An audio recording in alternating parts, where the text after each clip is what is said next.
This year, the Onslaught Legends Series. This is your chance to make the event truly awesome by boosting the prize pool and getting a cool 2D style and other goodies in the process. Contribute now.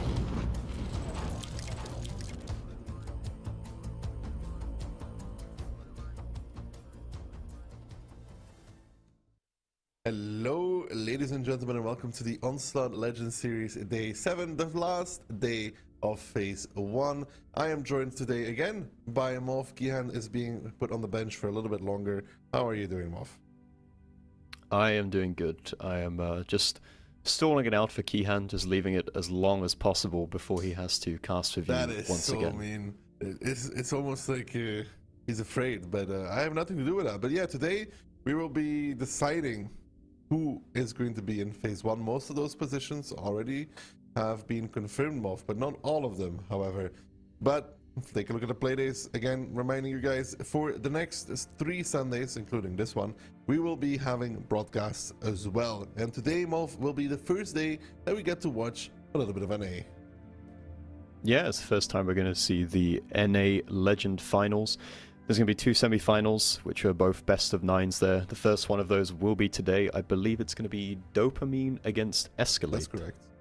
Dopamine versus Escalade today, next week Smile against Stacked, and then the week after, the winners of both those semis. Now, the standings. We saw last playday Storm edge themselves ahead of Hidden One and put themselves in position 1 with 15 points. Stellar performance from them so far in the league.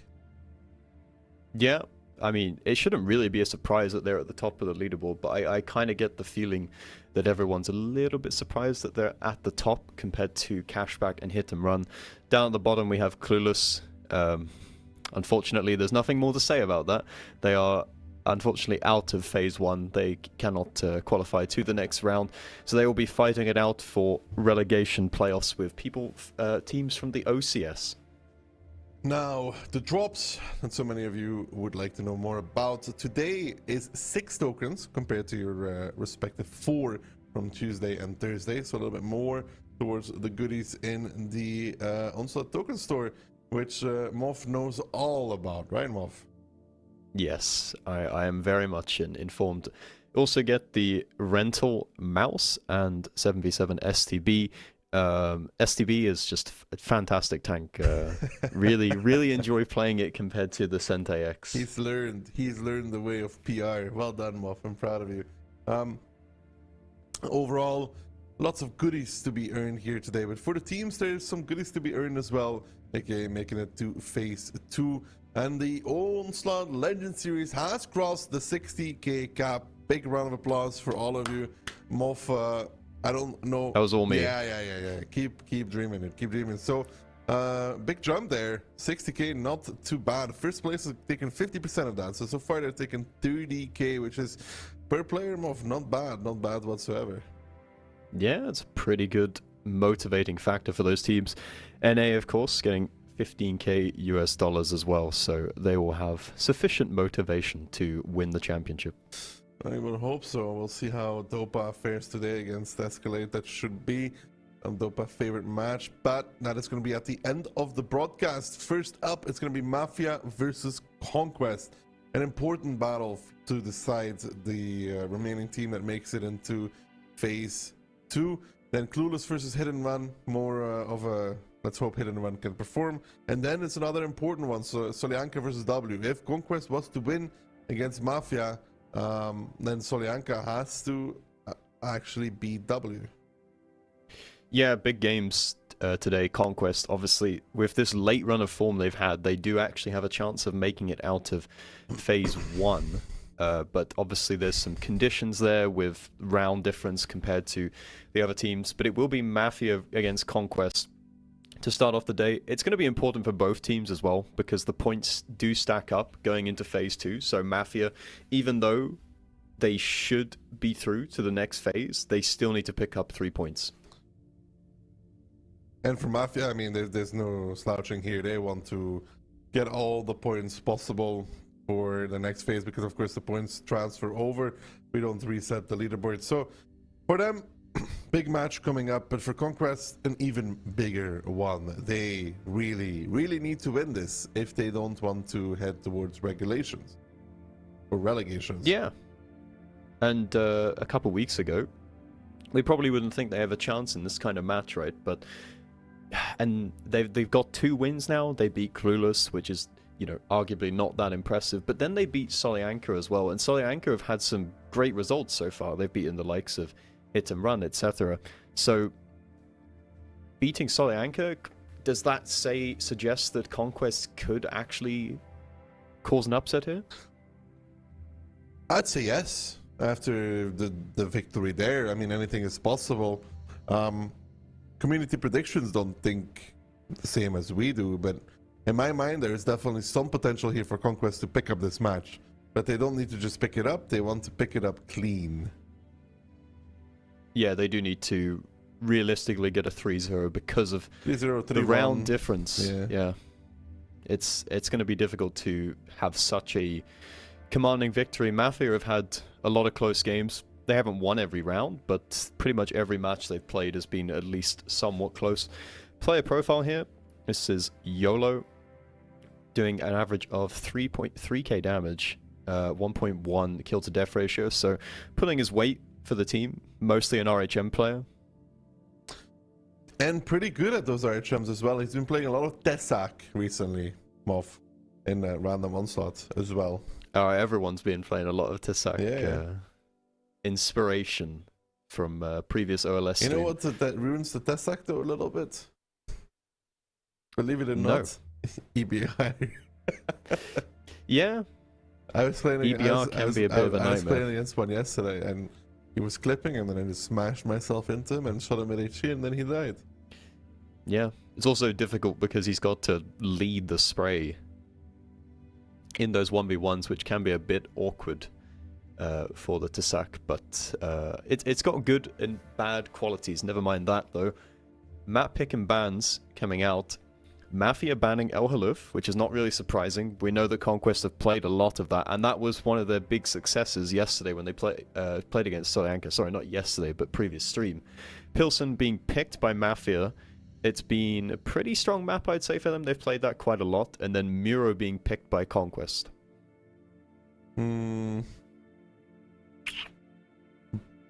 Two of not the fastest maps in the pool. Pilsen definitely not the fastest. Muro can be played pretty quickly, but I feel like people should have figured out by now of how to counter this cap. That is, for me, what I want to look forward to. Do people finally realize how to stop that cap? I said in my mind one of the possible solutions is by really quickly taking the mill strike to begin with a really fast tank, but that is going to be for later. This is now first round on Pilsen. Let's look at the predictions. Mov and Kihan both 3-1 for Mafia. Yeah, I think I'm just going to go with what the history tells us. I think you've got some renewed faith after what happened in the previous 2 match days. Conquest, they have actually had some success on Pilsen. They picked up that shock round win versus Storm, but we looked back at that and we knew that it was a mistake from Storm not taking the outside strike. And Mafia, I sometimes feel like they're a bit of an underrated team because they've got all of these star players, a lot of them formerly from Hit and Run and Oppo, which was the old Polish team that was battling out with them. So I feel like they are a very strong team and should be able to shut down any kind of plays that Conquest have here. I just, you know, I'm voting for Conquest just to keep the spice alive. That's just my motive here, you know? Just keeping things interesting. We know that from the prediction of Clueless 3-0 yesterday, but you were onto something. I at one was bang on the money until they started throwing. Imagine it was going well. Imagine they until don't throw the second Westfield and it's 0-2. You could argue that I am, you know. It's all hypotheticals, though, at the end of the day. Sure, but I felt like I was like, you know, I felt like I was clairvoyant for a while there, you know? Yeah, you definitely knew something. The rest of us didn't. That's for sure. We are going to have a restart, perhaps, because one of the players has internet issues. So there may be a sub coming in here, potentially. We don't really know at the moment. I vote we put Muffin for them and see how he performs. Oh, yes. I'm a fluent Polish speaker. I mean... Siema. Nice. I know the other bad words. I know the other bad words, but I'm not going to say them on the broadcast, but... you know any other Polish? Yes, a little bit. Just enough. You know, I lived in Poland for 2 years, so enough to... It's true, you were there for the WGL back in the day. Yeah, in Katowice. I mean, I don't know a lot, dude. I just know some very basic stuff, you know, like good night, good day, thank you, you know, thank you very much. Do you speak English? Thank you for... That's always been a bad phrase. I knew how to say I don't speak French very well in French, but that actually inadvertently made people think that I spoke a little bit of French, so it was a completely useless phrase to learn because it made them think the exact opposite of what I was trying to say. Well, enough about that. Let's take a look at the lineups of Mafia, bringing in the RHM, the E3, the triple V4, the BAT, and the 60 TP. Yeah, a lot of Bliskovitzes. From Conquest bringing triple. They've got 1 268 V4, 1 E3, also an RHM, and a BAT chat. So kind of similar lineups. I don't like here, this just YOLO profuse. versus YOLO thing, you know, it's very confusing. Yeah. At One least of them this is going time, to be forced to be renamed. At least this time it's Danashka. That's kind of weird, actually, Danashka playing the RHM. Yeah. That's not something that I would expect YOLO and YOLO to play. Yeah, maybe they decided to do us a favor and not have an RHM 1v1, because that would have been hella confusing. The Spider-Man meme has been posted quite a bit in relation to those two players. Initially, another cap attempt here for the side of Conquest. They did this before. Can they actually tap the 260 V4 of Conrad? Crossing 1-2-3 sucker punch? Maybe no. The 1-2-3 misses by the looks of things. It's actually Vadim that actually gets the shot. YOLO will be taking the strike on the field now. Will he get reset by the light from Conquest? The light from Conquest is YOLOing for this. Can he actually find the reset? He can, but Danashka is going to be dying for this little reset. Conrad is taking the strike in the mid. Danashka down and out already, and the capture is being held by the E3 from Mafia on the 3-4 line. Orchek going in there to stop this cap. He will be able to do it. He's backing off from it now. Lali, can he get the shot? He finds it. Can Radim finish it off in his Bliskovice? Can he find it? He does find it. Now they're backing off back into the cap though. 5 seconds left. There is a strike available. There's double strike available even for the side of Mafia, and that was a lot of damage. Yeah, a bit of miscommunication there from Mafia placing both strikes at the same time, but they did do a lot of damage. Both teams traded out 1 kill. They're going for Comrade though. Radim and Lemmy trying to flank from the other side. They will pick up the kill, but the crossfire needs to come in from Mafia. Mafia has every position they would ever want. Radim bouncing the shot there, and that will be probably dead for our boy Radim. As you see, the red tanks of Conquest just moving through the courtyard, actually trying to get out of that crossfire. Radim to finish off the kill there, and 3 HP separate the two teams and even amount of kills. But you can see Conquest is dropping rather quickly. Kono though, the next focus in that bad shot. Is Conquest onto something? I don't think so. No, I don't think so either. Remember, we've got YOLO alive in the RHM Panzerwagen. Mafia are up in HP and they are up in guns. They just need to halt this little push in the north from the V4 of Flawless, but they're getting flanked from behind by Baku, so they will fall shortly. Baku with the Ram just trying to pick up the kills. It's actually Kono who's going to steal it, but that was a very, very calm, collected round from the side of Mafia. It got a little bit shaky at one point. You had Danashka trying to be a bit cheeky with the RHM trying to reset the strikes, but in the end, it was kind of a textbook round. Yeah, it was indeed, and this is not the first time Conquest has gone on the cap, and therefore I think it was not very hard for Mafia to deal with it. No, but I think it's just a recycled strat, isn't it? It's kind of a, it is maybe not entirely the same, but it's, you know, if I can remember, it's not their first time at my age. So Mafia definitely knows that Conquest likes to cap from this side, and they were able to deal with it really relatively easily by sending the E3 from the 3-4 line to block. And then you wasted an RHM to reset the strike once. Yeah. And the RHM could have played it better as well. We've seen, I think it was W, they sent their RHM on the 0 line because he can reset from there unspotted, and he can do it with less risk involved, right? He can reset and then bail out of it. But from Conquest, that's pretty flat, right? As an opening round, they just play a recycled strat that we've seen before. Nothing really new presented there, and that is gonna be a problem if they're running out of strats. It's just a little bit lackluster. So, I mean, YOLO does top damage. Danashka, you can't really expect much from him in that scenario.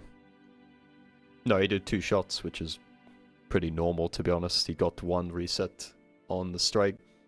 Kono coming top damage in the bat chat, which is what you want from the side of Mafia. I mean, he killed an RHM for free in the beginning, so maybe a little bit flawed statistic there, Yeah, a little bit of a gift to pad the stats slightly.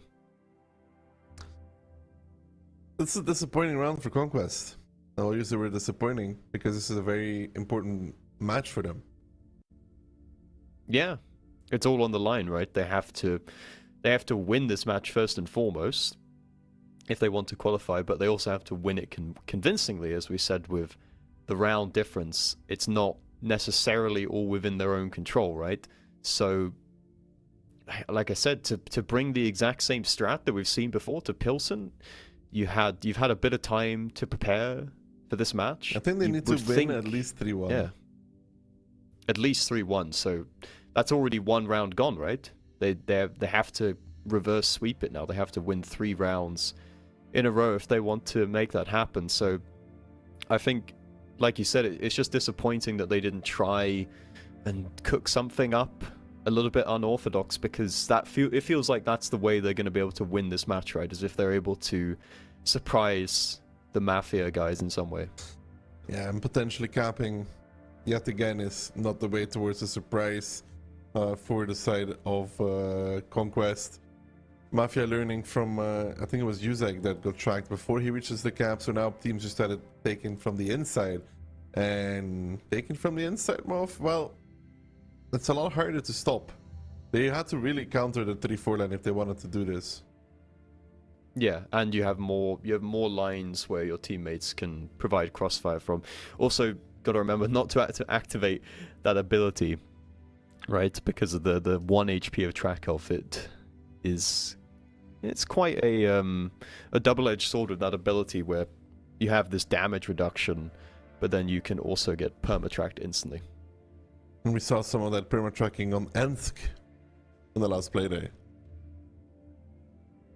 Yeah, the Tasak coming out big, and maybe we'll get to see that later today.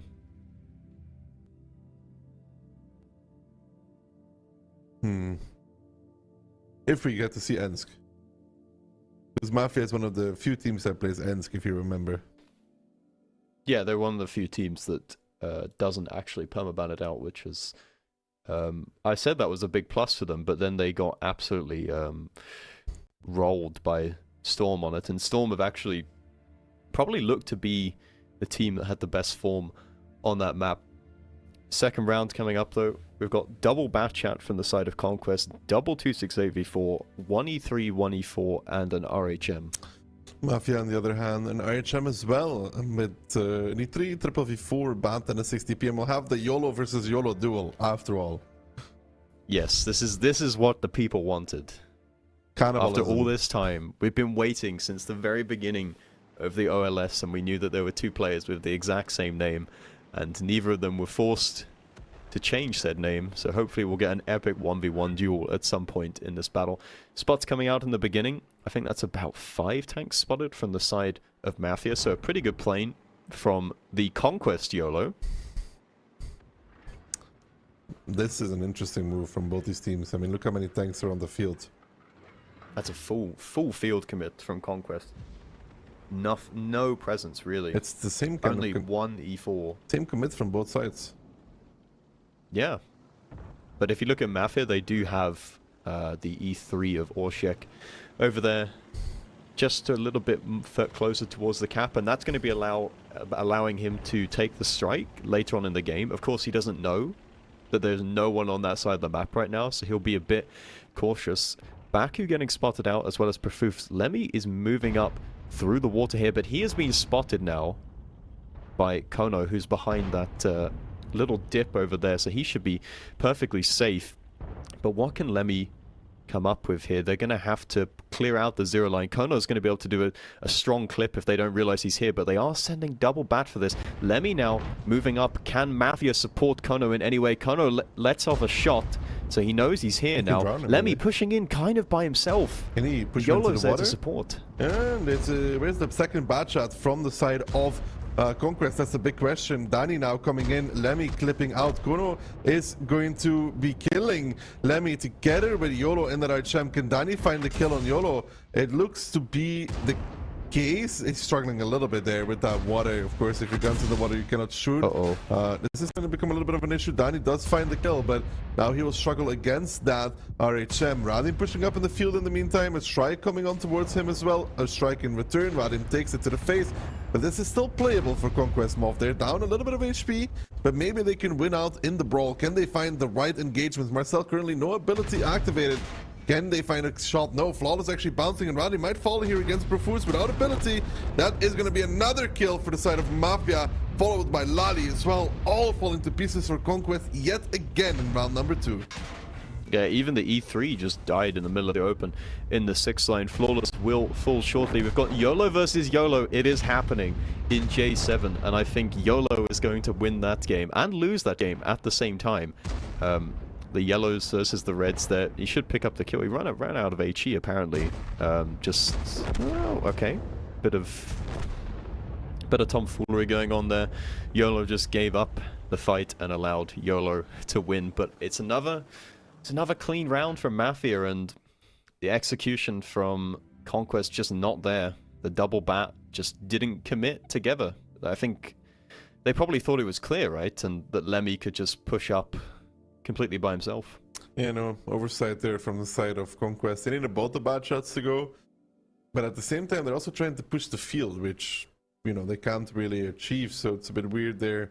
You know, they should win zero line to then force the field push from Mafia. Yeah, it seems weird that you would go aggro in the middle when you're taking the zero line as well. And they had an E3. It was Lally who just kind of pushed in the middle of the open, which was very, very peculiar. If you saw where he died, he was on the outside of 6th line, which meant he was completely exposed to all of the Mafia guns in middle, and you can see he just did 500 damage, which was basically nothing. Kono actually did 2.3k damage in the end, which is not too bad considering he got YOLO'd. Yeah, pretty good there from him. Overall, another solid round from Mafia, and one more on Moravanka, and that will close Conquest's dreams of making it to phase 2, and we'll send them to relegations. So they are mathematically out now, even if they no 100%. were able to. Even if they were able to win this 3-2, it does seem unlikely that it would be able to get through to the next round, but they've got to focus on winning first and foremost. Muravanka coming up next. I don't think... Have we seen Conquest play on Muravanka at all? I feel like we haven't. Now you ask a good question. You ask a very, very good question. Let's take a look. Conquest on Moravanka. They actually have played it twice, Moth, and they have a 100% win ratio. Damn. Wonder which team they played that against. I'm trying to think whether it would have been against Clueless or not, because that would potentially make the double win not look quite so impressive. I think it was. Well, it's got to start here now, hasn't it? Muravanka, they have to win 2-0 to be able to take it to tiebreaker on Solyanka. I don't know. It's kind of going the way I expected it. I think we thought Conquest might be starting to warm up into the competition, to relax into it a little bit after taking, what was that, 4 losses in a row in the opening stage. They got 2 wins on the trot. But I think I'm pretty bang on the money with my prediction. I'm kind of kicking myself, haven't gone with 3-0 here, because both of these rounds have been pretty woefully uncompetitive. Can Conquest bring it back on Moravanka for their chances of survival? They would need to, but the odds are stacked against them. 2-0 down, 2 rounds of Muro, not an easy task for any team. Will they go with the aggressive cap strategy again, though? Because from what I've seen on Pilsen, I feel like they're just going to recycle something we've seen before, and Mafia are going to be prepared for it again. I feel like it's going to be a mirror image of what we've just witnessed. I'd hope not. I would like not to see them make another cap attempt. Although I find the odds on Moravanka higher than Pilsen. For a cap strategy? Yeah. Because it's a lot easier to take control of the field strike on a map like Pilsen. You can't just plane it from the opposite side of the map and then snipe away at it with your light tank. Interesting pick coming out. Never mind. Ooh, wait. Still an interesting pick. Conquest look to be bringing the K91. Lemmy, please, please, please don't switch off of that right now. They're bringing RHM and YOLO, 268v4, Sentai X, Batchat, 277, and 60 TP. So one of everything. Mafia double 277, AX, double Blizzcat, 4 RHM, K91 Wolf. Yeah. 100% win rate in the league for the K91 at the moment. I'm not sure which team picked that either. I know Ketsai's been playing it a lot in the random Onslaught queue, but I don't believe Hit and Run have picked it so far in the OLS. It was actually Conquest against Clueless, so they have picked it before. It is an interesting tank now because it has a fully rotatable turret. I believe, did they buff the DPM as well on it? So it has a pretty machine gun-like DPM. Profuse pushing early into the strike here. Flawless going onto the other side of the church is not going to be able to stop that from coming in. And the triple cap has been started from Mafia very early on here. We do have some Conquest tanks close to the cap. We have Lally there, Danashka as well. But if they want to overpeak to reset, they're going to have to basically suicide their tank in. And Danashka is being crossfired. There's a Sentai X in E1 for the side of Mafia. That is Marcel. And he's going to be putting on the pain here. There's 5 seconds left on the cap and they haven't got a reset yet. It's going to be another tragedy in the OLS, but just about the reset comes in from Lally, but now he's in a committed position. He is indeed in a committed position, but can Mafia actually push off of this very easily? I don't think so. YOLO now getting chased down by Danny and YOLO. He's dead. He's down. He's out. Now Mafia needs to make a play on the other part of the map. They are starting to pressure towards Lally, that committed 277 we were talking about, but they have lost the RHM already. Now the mid is getting pressured as well by Conquest. Marcelo actually not gonna have too much of a good time here either. He's gonna take at least one more shot from Lally, I would say, unless Baku manages to gun block, which would be nice, good gun block there. Marcel picks up Lally. Now the middle of the map though, Profuse down to the K91 260v4 combination, and Conquest has the positions. They don't have the HP though. No, and Lemmy is kind of suiciding across the open here in his K91. He's now in a vulnerable spot, stuck behind that building. Danny is trying to provide crossfire shots as well. We've got Radim caught in the middle of the open on 200 HP, and Flawless just trying to overpeak to get that kill on towards Orszek. He's tucked in behind this building, which makes it very difficult to pick up the kill, and he actually manages to take down Flawless. YOLO takes Orszek down with the strike in return. It's a 4v4. Make that a 4v3 as Baku picks up Danashka, and Danny now wanted to make a play but decided to back off from it. And yeah, Flawless there didn't need to do that move. Miscommunication. YOLO had the strike being taken. There was no need. Yeah.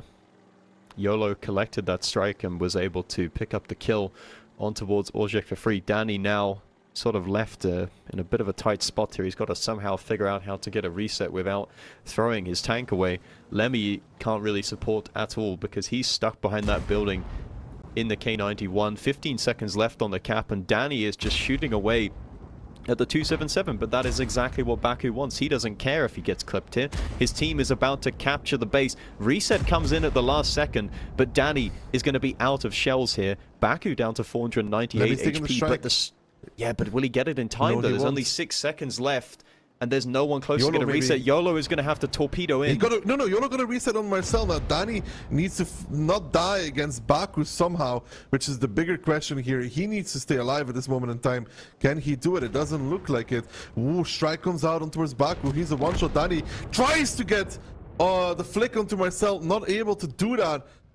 Another miscommunication there. There was the possibility for that player of YOLO to get the reset Moff, but Danny overcommitted, took a shot of damage, and then got killed.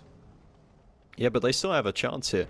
Double cap is on with 20 seconds to go, and Lemmy is actually providing pretty good crossfire here. The HP is actually in favor of Conquest right now, but YOLO is getting chased down, so he's got to run away. He hits a really good shot on towards Marcel on the move. The strike comes in, but that's a mini strike. It's not going to be able to hit. YOLO needs to pick up the kill on both of these players. He's getting surrounded from multiple directions. He manages to get the kill on towards Marcel, takes a shot though, and he goes down. Misplay there from YOLO, sadly. You could say he had to go forward immediately after killing the X and go for Baku, and then maybe Lemmy has an opportunity, but it would still be almost the impossible task for Lemmy. Even in that scenario, it would be a 2v1 where he has to make a kill. Yeah, and he doesn't have the HP for it either. The triple cap is going to be started, and Lemmy is going to start collecting the strike. It's actually going to be Kono who's going to drive out to meet him. Maybe Kono's probably just going to stop and take the strike in the mid. Lemmy's going to have to blind strike though, which is a bit of a problem because he's got a 50-50 guess between which side of the cap they're going to be on, and he's got a close distance as well, so Kono should just pick up the kill here. He will get the strike on towards Comrade though, and he goes down, so it's getting a little bit close. He missed the mini strike on Kono. It was a bit too late. He's now gonna he's gonna die to Kono as he tried to cross over. That was anticlimactic timing. But yeah, Kono finds the kill, 3-0, and that was Conquest's round though. That was their round. They had a very good chance there. They managed to get the reset.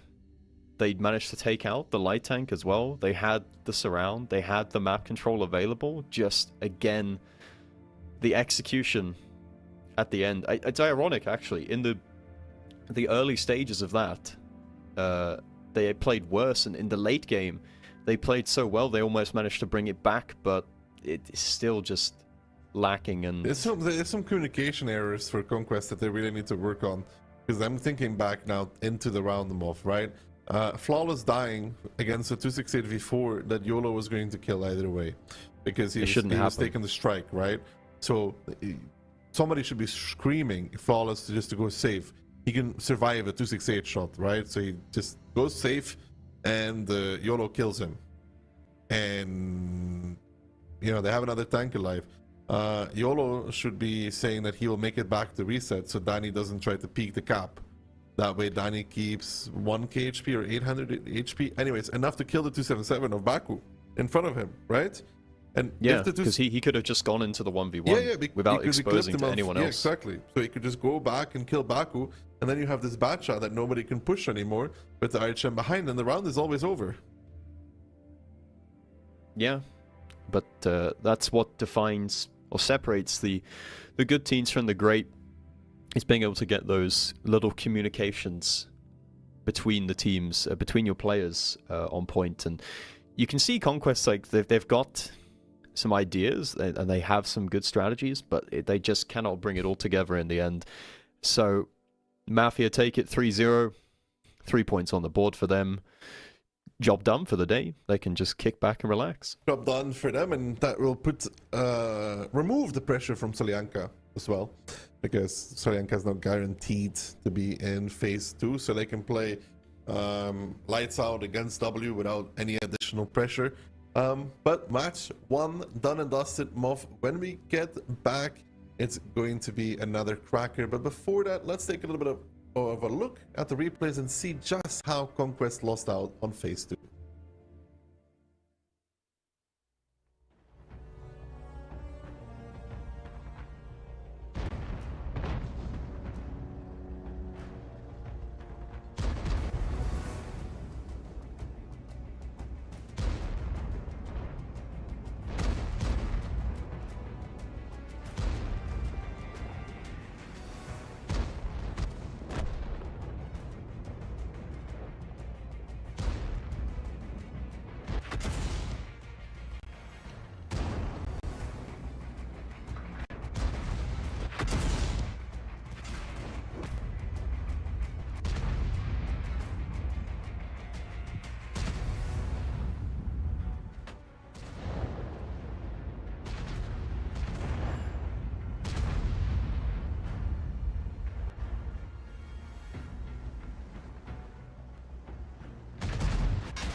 Well, hello there, and welcome back. And Moff, I have to say, I leave Ducky and you to cast for a few games alone, and all of a sudden the K91 loses its 100% win rate. What's up with that? I don't know what the causal link is between that, but first match of the day was pretty much a blowout. I think we will have the similar, if not greater, expectations for another blowout in match number 2. I mean, yeah, it's going to be Hit and Run versus Clueless, and to be honest, I mean, the signs are on the wall, right? The writing is there. Hit and Run currently, I think they only are not top of the league right now because they lost in the previous match day against Storm, I believe, who now are uncontested first place at this point in time.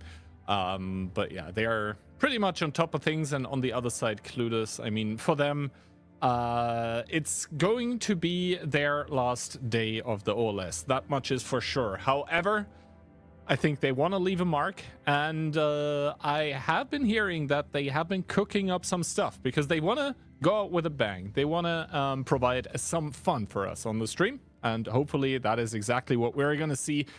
So one last time, the team of Clueless in front of you here.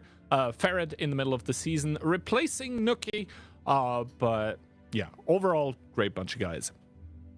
Yes, as you were alluding to there, we may or may not see some exotic strategies being cooked up because, unfortunately for Clueless, they are out of the phase 1. They can no longer mathematically make it, and they're going to use this opportunity to provide us with some high quality content. That is the hope, at least. Hit and Run on the other side, other end of the table, opposite end of the table, in second place at the moment. They've done some exotic strategies themselves. Last stream, they brought triple Fosh 155, which was very surprising. Yeah, I actually watched the stream, and both Ducky and you were happily chatting away about like Fosh Bs, and at some point one of you realized, well, like, wait, those are not Fosh Bs. There is a reason now why the Fosh 155 is currently sitting at a 0% win rate in the OLS. It's because this was the only time it was picked, 3 of them at once, and well, they lost, and it did not look too convincing for that tank, let's say, and not too convincing for Hit and Run either. Because of that tiebreaker loss against Storm, they are now not top of the league currently. Community predictions, I think it's fair. 84%. I think it could be even more for Hit and Run, to be honest. Yeah, I would have to agree with that. I'm surprised it's not 99 to 1% based on, especially some of the community predictions that we've had earlier. I think Conquest got the hardest end of the stick. They had like 2% chance in one of their games. So the fact that Clueless gets 16% voted by the community versus Hit and Run. It's the cat logo, man. It's the cat logo.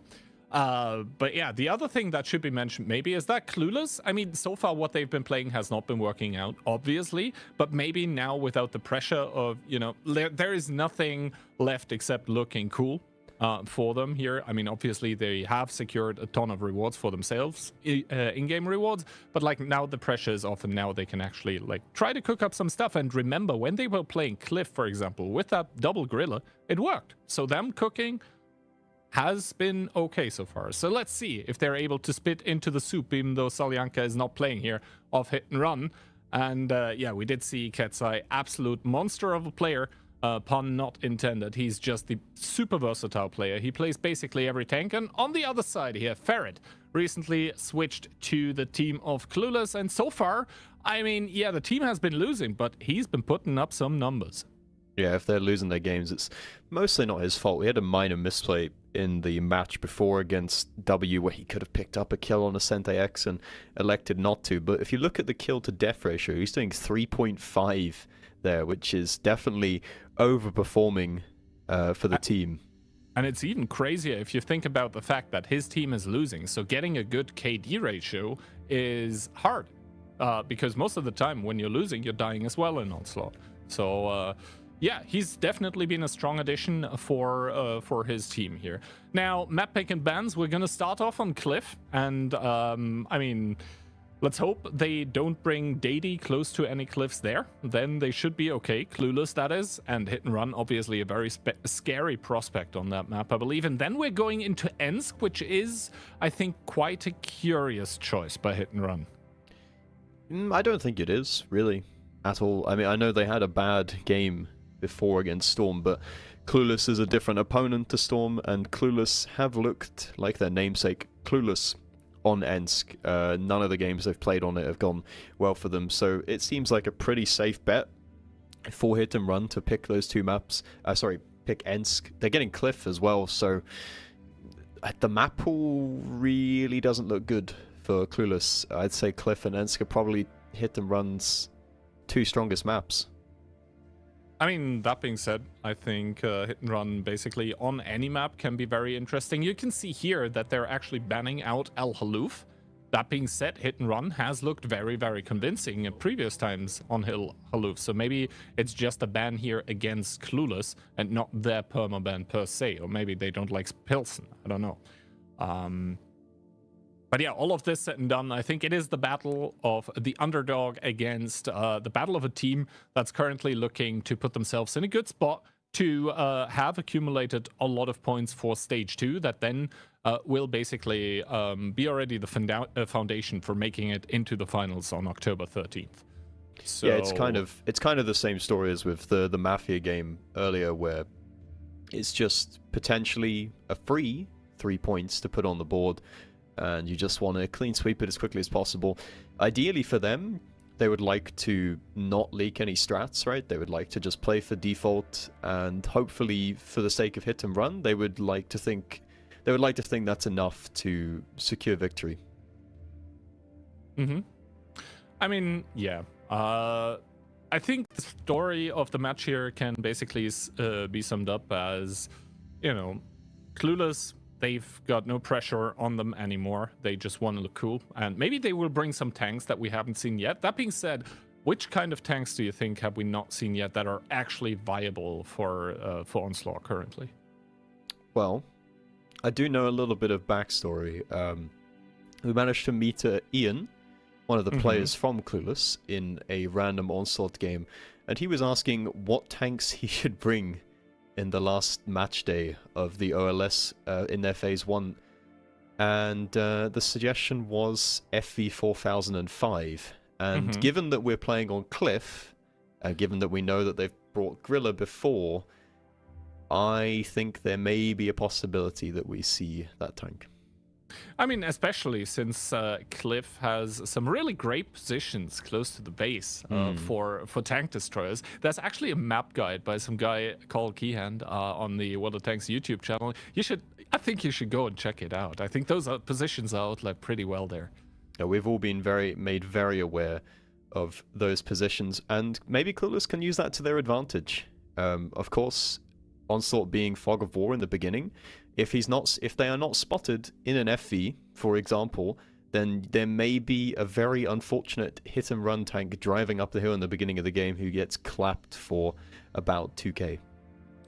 I mean, that being said, I think, like, comparing tank for tank, Fosh B and a Stage 2 for that situation, I'm not even sure if I wouldn't maybe prefer the Fosh B, because if you think about it, the Fosh B has 2,400 damage in its clip, and the Stage 2 does like 1,750, and with the Onslaught modifiers, not only like don't you get those exceptional high rolls of like 2k plus currently, but also like even light tanks, they're not a one-shot for the Stage 2, so maybe it would be a better idea to just pick the Stage 2, pick the Fosh B to just do more damage and more reliable, because it's more accurate.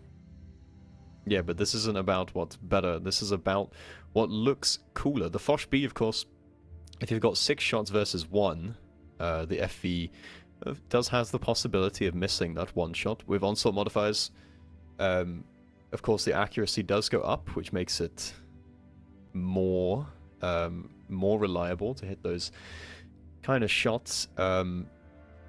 Clueless, if they do go down that road, it would be very, very unfortunate if you bring the FV and he then misses that 1 shot.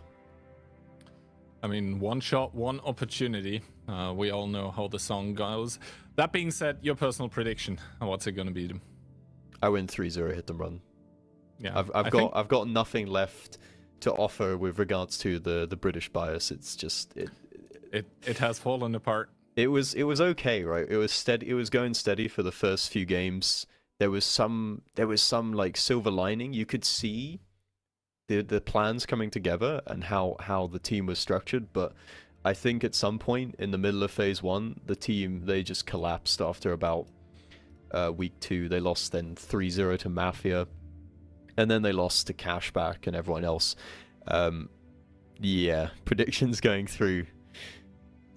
Yeah, I mean, we've been talking about it for some minutes now, and I think it should be very apparent to everyone that Hit and Run is the team to be favored in this matchup. Not to, like, trash talk Clueless here, but so far it seems like, even though they're playing in the same league or in the same series, Hit and Run and Clueless have not been on the same level. That being said, they haven't played against each other yet. This is the first time that those two teams are meeting each other, because this is the final day of the round robin. And it is still best of 5. Today is the last day of the best of 5, so anything can happen. So let's see if Hit and Run are able to get the clean sweep here, like all of us are predicting, or if Clueless are able to make something happen. I'm already putting a smile on my face because I see their lineup. First of all, Hit and Run here, the Polish pals coming in with double 50B, triple CS63, a TVP and an EBR, and that TVP just switched to a bat. Yeah, the EBR coming out from the side of Hit and Run on Cliff. Never mind. They're just switching around some tanks again. Literally Clueless, however, they're bringing triple BZ75, an M5Y, which is a curious pick, a Batchat of Kayaklu, Lynx in the CS, and then we got Ferret in the SCRV. So no FV, and I'm very disappointed in that, but still some cultured tank picks here. Indeed, very, very cultured. I believe the MVY has the small gun here. I wasn't able to see it exactly, but first of all, let's take a look at the opening. Triple BZ for literally Clueless coming through the bottom side of the map. T-Sec deciding not to open up as of yet, and Kayaklu already taking 1200 damage here as T-Sec makes his shots count. 4 out of 4 onto the crossing. Good result for him. Kayaklu starting to fire at Piotr, who is on the ramp, and as of now, Hit and Run, they have gotten the initial damage. Yeah, and they're crossing back towards the donut here. All of the Clueless tanks are not aiming for this. It's Davidstein who's taking the strike, which can do a lot of damage because there's going to be 5 tanks on the corner here. Ferret's going to struggle to get angles on towards this position. You got Lynx in F2 as well. Big strike here, potentially, and it hits all 5 for the side of literally Clueless. And you see the HP swing there that came out, another mini strike being used, and the HP has actually gone in favor of Clueless in this situation. Davidstein now getting pushed on towards, but he's just going to rocket boost into Pan's Fury and try and waste as much time as possible. He does get picked up immediately. Lynx is down to 900 HP in the background, but still has good crossfire. Indeed, and now you can see that those tanks by Hit and Run, they're very squishy. There's a lot of burst potential, but once all the guns by literally Clueless start opening up, this is where Hit and Run tanks start falling apart. That being said, however, Hit and Run here in the lead, in the HP department, in the gun department once again, and Piotr is able to pick up Krias with that mini strike here, and now I think Hit and Run, they're not really going to care. They're going to start driving in towards the crossfire just because they can at this point in time. Finally, the first kill for Clueless does start to come through, but at what cost? Well, at the cost of the match, because all on the other side of that map has been Ferret in that STRV, sniping all the way. He couldn't possibly be further away than this. I mean, he's playing from NA, so he's a pretty far way off, but yeah, he wasn't able to contribute at all. Yeah, Ferret, unfortunately, not able to have much of a say in the STRV in this kind of a game. We'll see how much damage he did at the end of the game. He's doing some late game farm here. He has his ability active, which means that he has buffed alpha, which is pretty good, and he's just farming away. He's actually warming up for his match later today. I believe he's in the Dopamine team, which will be playing against Escalade, so he's just treating this as some aim warm-up right now in his STRV. Hit and Run don't really want anything to do with him. They're not going to waste their time driving towards him. They're just going to cap out, but at one point there it looked quite promising for Clueless. Oh, hello. I mean, it's yeah. actually smart. It's actually smart if he does it like 2 seconds later, because him crashing would extend the game, and thus, if it comes to a tiebreaker, it would be a later victory for Hit and Run. So he was doing his best to help his team, even at the cost of his life. That's kind of like crazy. He's giving his life for a few seconds of extra time for his team. That dude is min-maxing so hard. Yeah, let's see if it actually comes to that with the tiebreaker rules there for fastest win, but I didn't even think about that. I was just he just went for a swim, just for a little bit of fun. Match I mean, stats? maybe he did it for fun, but it was actually good for his team. Yeah, so, 4.6k damage though. Most of I that, mean, we would say at least half of that was probably when the game was already lost though. Yeah, and the fact of the matter remains now, I mean, love it or hate it, but the MVY currently in the OLS is sitting at 0% win rate. So there is that.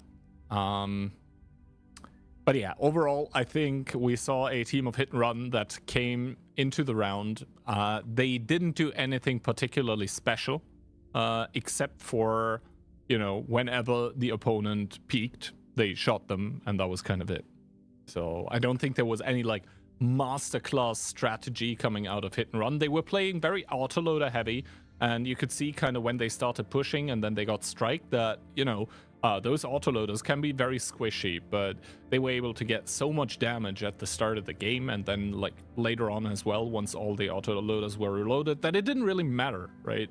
So yeah, good first round here coming out from Hit and Run. And for Clueless, so far, I mean, it continues how the league has been going for them.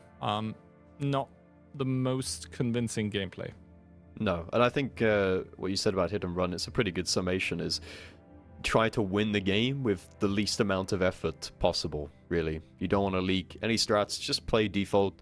We should be good enough to just beat Clueless without having to do anything particularly special, and that's exactly what they did. They had Piotr in the mid just farming away in the CS, just providing crossfire, and at one point it did look like they were in a little bit of trouble because they were down HP, but then you have to consider the fact that Ferret has a lot of that HP and he's just completely out of the game.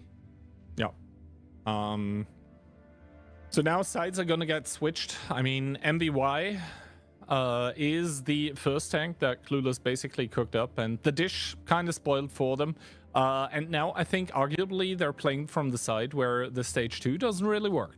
So yeah, but maybe that's what they want you to believe. And if they're playing from the other side, if it's not expected, then it should come out as quite the surprise for the side of Hit and Run. I didn't say it was a guarantee that they would pick it. Still fingers crossed though. Fingers crossed. I mean, other tanks, I'm trying to think right now, but I think especially on Cliff, you need something that can either do big damage from the base, or you need something fast. And I mean, we did see in one of the, I believe, Onslaught Legends Cups that the WZ1321 was getting picked, and it actually won. So maybe there is something to that tank. Was it not? That was on NA, yeah. Yeah, they're 3 days ahead of the meta key. It's not arrived yet. And I mean, they have the NA Legion there now with Ferret, so maybe he's able to... Maybe he can impart some wisdom. Yeah, exactly. But I think in the end, Clueless are gonna lead a lot of that NA wisdom to, put around on the board here, because what we saw in round number 1 was not only fairly brutal, it was also a confirmation of what we assumed, is that Hit and Run is player skill wise and as a team just superior as it stands right now. Round number 2, however, is going to start soon, and let's see the lineups for either team. And I mean, you okay there, Key? I mean, I like the Batcher, but 4 of them, it was 5. Okay, 3. I mean, once again, Hit and Run with these 3 Batchat setups. They've been losing a lot with it, but, maybe if they do it often enough, maybe it sticks. Triple Batchat coming out from Hit and Run together with Double BZ, a CS63, and a Fosh B. Yeah, Clueless, they love some French autoloaders as well. They're bringing triple 50B, which is quite a heavy commitment. They've got double BZ, 1 CS, and a K91. So Ferret just shuffling through all of his sniper tanks.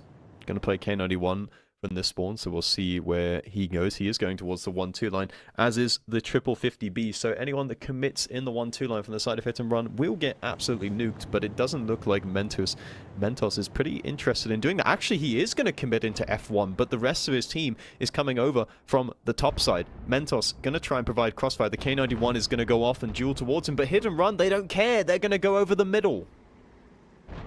Indeed, they're going over the middle and they are finding Dady here, T-Sec and Catseye together with Panzfury, all of them driving in here. Now they're starting to focus on towards Krias, however, who is probably going to drop down towards 835. Is he starting to drop down? No, right now it seems like the Batchats have run out of steam as Dady doesn't even get rammed to death here. Finally, Monster able to put him down, and Hit and Run are going to get the first kill on the board. Ian has to drop as well, so now Hit and Run have the upper ground as well. And Ferret, he's running for the hills, he's running to hide. He's not but running. That is not going to save Clueless here. He's chasing Mentos, and Mentos has just run directly into his spawn. Somehow he's ended up in A3, and he is still alive. Only one time from the side of Clueless has gone down here. T-Sec could potentially die to the strike, but he manages to avoid that. Krias now on low HP in the BC-75 is going to pick up the kill on towards T-Sec, but should fall in return. But Panzfury is unable to pick up that kill, actually. So Clueless up in guns right now. Clueless indeed up in guns, and Hit and Run, they're struggling to keep that HP even here as Lynx now probably should be the next one to get picked up. Davidstein driving in towards the open. 1k HP still as Monster with that Fosh B shuts down the second player. The captain stepping up for Hit and Run right now, and Clueless, yeah, once again it seemed like they were able to get back into this match here as now they killed Chucky, and the HP are even. It's a 4 versus 4, but Krias is oh so low in that BZ. Yeah, but they still cannot pick up the kill on towards him, and Panzfury is kind of caught between two minds here, whether he wants to pre-aim him. Piotr flanking in the Batchat, though. Ketsai is there with him, and they're trying to clip out on towards Kayaklu. Monster is flanking them in the Fosh B as well, and it looks like Clueless have just about run out of steam again. Ferret is going to try and pick up the kill on towards Ketsai, and he is able to do that. Piotr is now on reload in the Batchat. Monster, though, however, has picked up the kill on towards Kayaklu, so Ferret in the 1v2 situation technically he has a chance, but the Batchat is already off of reload with the ability. It was a much closer affair this time, but once again it's Hit and Run. Yeah, once again Hit and Run managed to reign supreme, and once again Hit and Run not really coming in with anything particularly special, like maybe an unexpected mid-over push and then just play from there and be better. I think that is what Hit and Run is doing right now, and well, what can I say? As some of the players in Hit and Run's lineup would say, it's working. Yeah, I think that was a thrown game from Clueless, though. I think that was very much a thrown game from Clueless. They had several moments where players just made individual mistakes. They had better positions overall. Yeah, Davidstein in the middle, in the beginning, in the BZ. If he just stayed back a little bit and tucked in with Krias, both of those BZs, they could have been playing off of each other and survived for so much longer. We had Ian, who kind of crossed in the middle of the open because he wanted to drive through middle to go and support those BZs, but that was just never going to be an option. Also 8-8-3 on the 50B there for Lynx, not the best of results for him. The rest of the 50B is getting better, like shooting, but I think another clip from Lynx might have been just about enough to like change the outcome of the game here. And on the other side of the lineups, I mean, Monster obviously completely popping off here with 5k and 4 kills to his name. He was there when it was crucial, and he also took a lot of damage and was able to heal that back.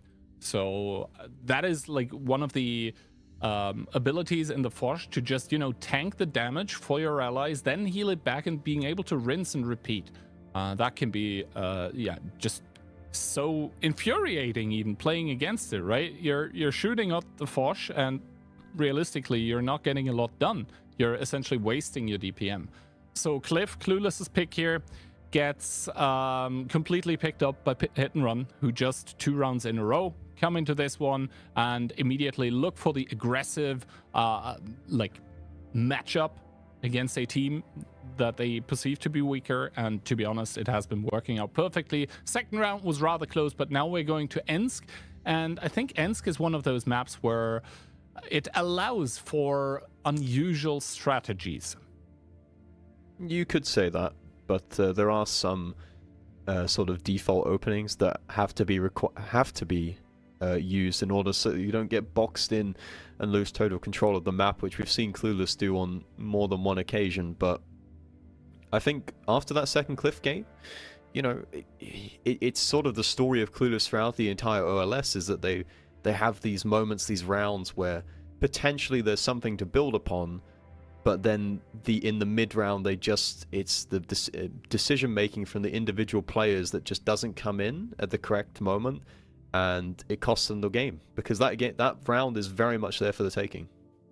Yeah, it felt like a bit unfinished, maybe.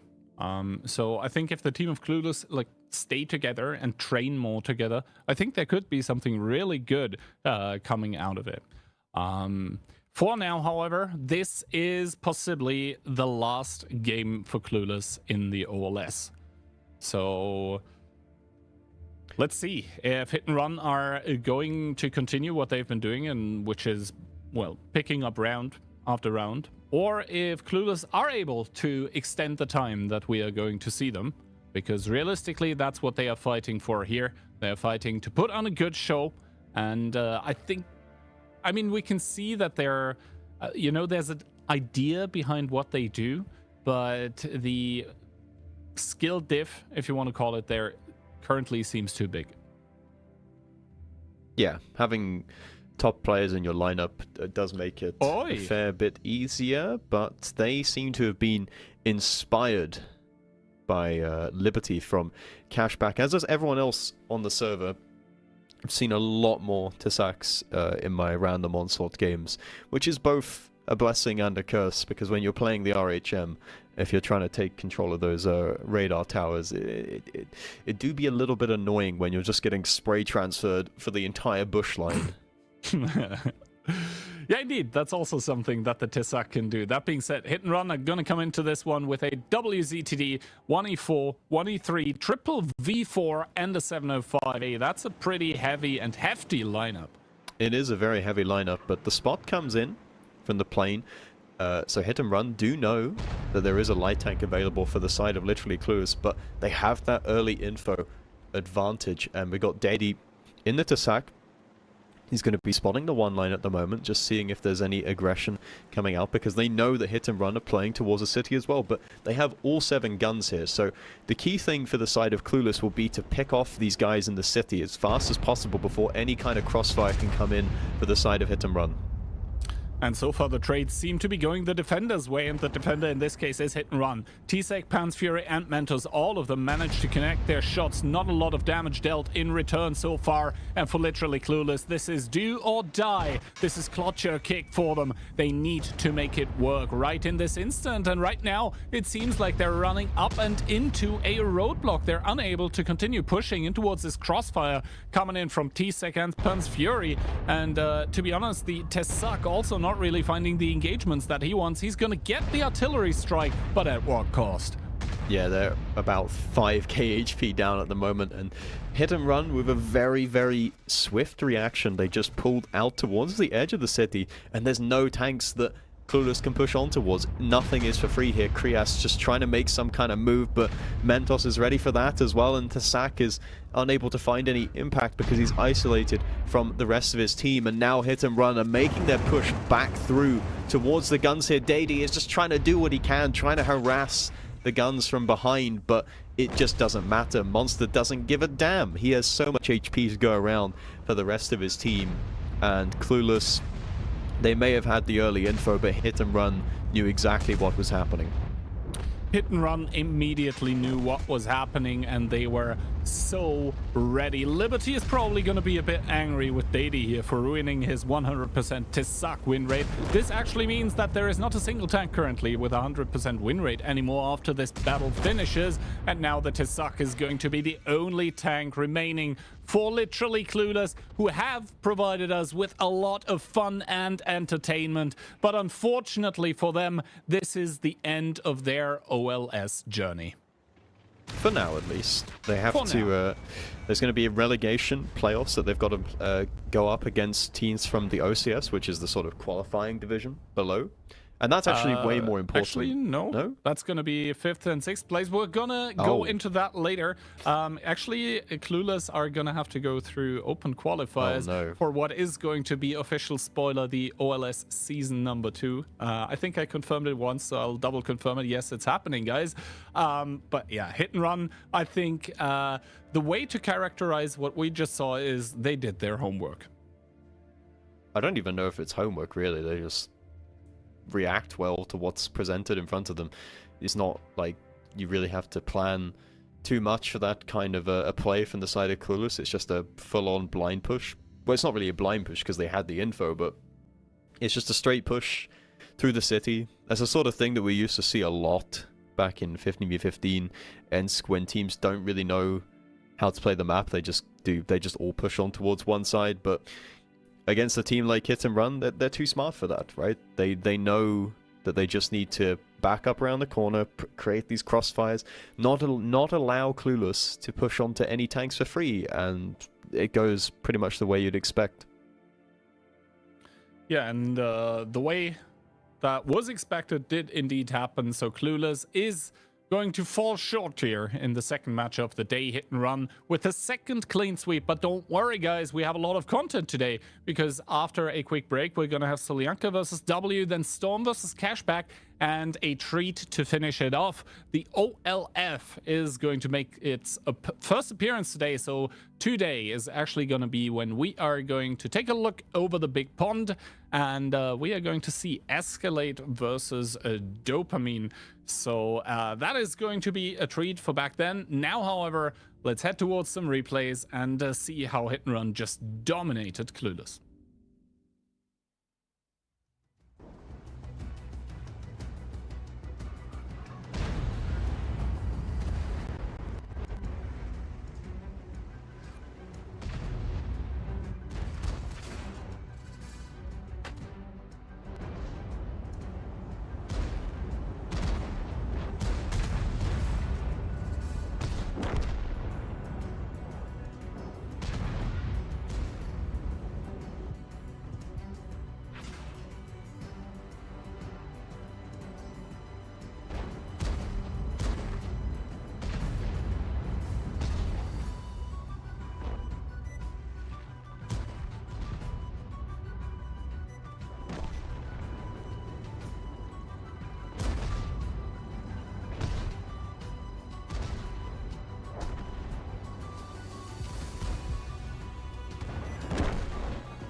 drama unfolding on Westfield. It's like he probably reloading HE at this point. He doesn't have any boosts remaining, but he gets the shot. And now the Clueless guys are showing.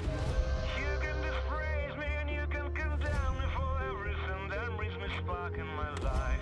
I was ashamed of my morals and principles, tried to achieve my own goals, choose my path. We are not monsters, we are different believers we play. We are not monsters, we are the best in the game.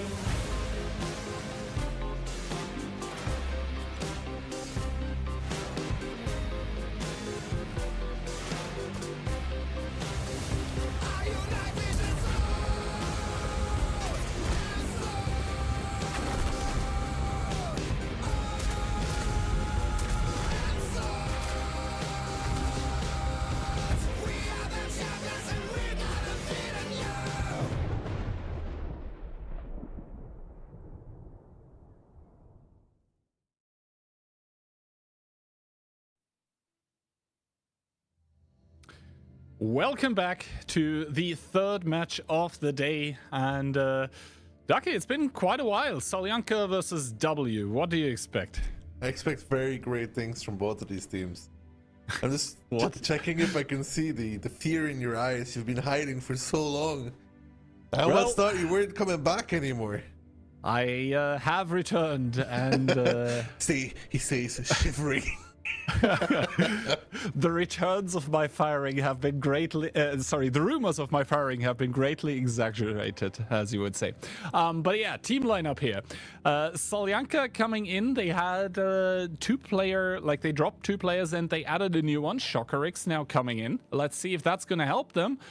Do you think that strengthens them, or do you think not having 9 available anymore is going to be a weakness? No, I think it's fine. Most teams have, 9, but realistically you have this one guy that's always perma-benched, so it's not really an issue. W has, I think, played everybody, right?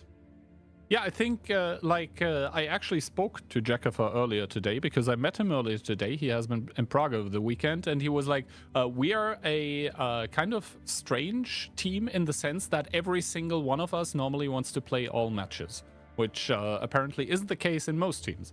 So yeah, everyone in that team motivated and ready to go, and they do get the edge on the community predictions. Yeah, but I think Solyanka is a very good team, though. I think it's actually really 50-50. Or I would go almost for 50-50 between these two. I don't think either really has a real edge on the other. Yeah, I think so too. Especially considering the team of Solyanka that, has been having absolutely great performances, especially at the start of the season, but the later performances now, the trend of the performance curve, if you so will, has been going down for them. And for W, they have had the same thing, right? They have had great performances, and they have had performances where all of us were like, well, that really wasn't it. That being said, I mean, statistics, we keep showing Gotcha Baby here for W, and that is simply because he is, I think, still the player in the OLS with the highest DPG. It's been going down recently, but that's also because a lot of cap strategies have been played, and as everyone that's trying to pad their DPG in randoms know, if you do cap, that means less damage for everyone. And for Solyanka, it is actually Katsunk with the main tank Bliskovica. That means damage dealer, of course. 3.4k DPG, also not too shabby. But yeah, 6 to 8 different tanks played, so both of those players can flex different tanks as well if needed. But overall, I think it is a 50-50 matchup. It really is a coin flip. Who people should predict. The good thing here for Solyanka, of course, is that they no longer have to worry about potentially not making it to the next phase, right? So they're playing a lot more free than they would be before. Yeah, and talking about playing, that's going to be happening on Pilsen, first of all, today. So Solyanka with that pick. And for W, it's going to be Ghost Town, which is kind of interesting because there were some spotty Ghost Town performances actually coming out of W. Like some of them, they were absolutely dominating, and some of them, they just completely got torn apart. So once again, it is this basically two-faced nature of the team of W that we see, and I think Ghost Town was a map that demonstrated it pretty well. Tiebreaker would be Cliff, but overall, I think Pilsen is going to be very quick. Ghost Town can be played tactically. Ghost Town can be played tactically. There's a few variants. We've seen a lot of Eastern moves recently, EBR with IHM, but we did say that that opens you up to potential cap plays, which I think we saw Solyanka exploit Cashback with that. EBR, IHM, not the greatest tanks for a fight. You have to be really careful with your meat, your main bulk, E3, 60p, whatever it is, to not be forced close and die. So we have to see if that meta trend continues or not. We also saw some plays down 1-3 line. I think it was hit and run, pushing there straight.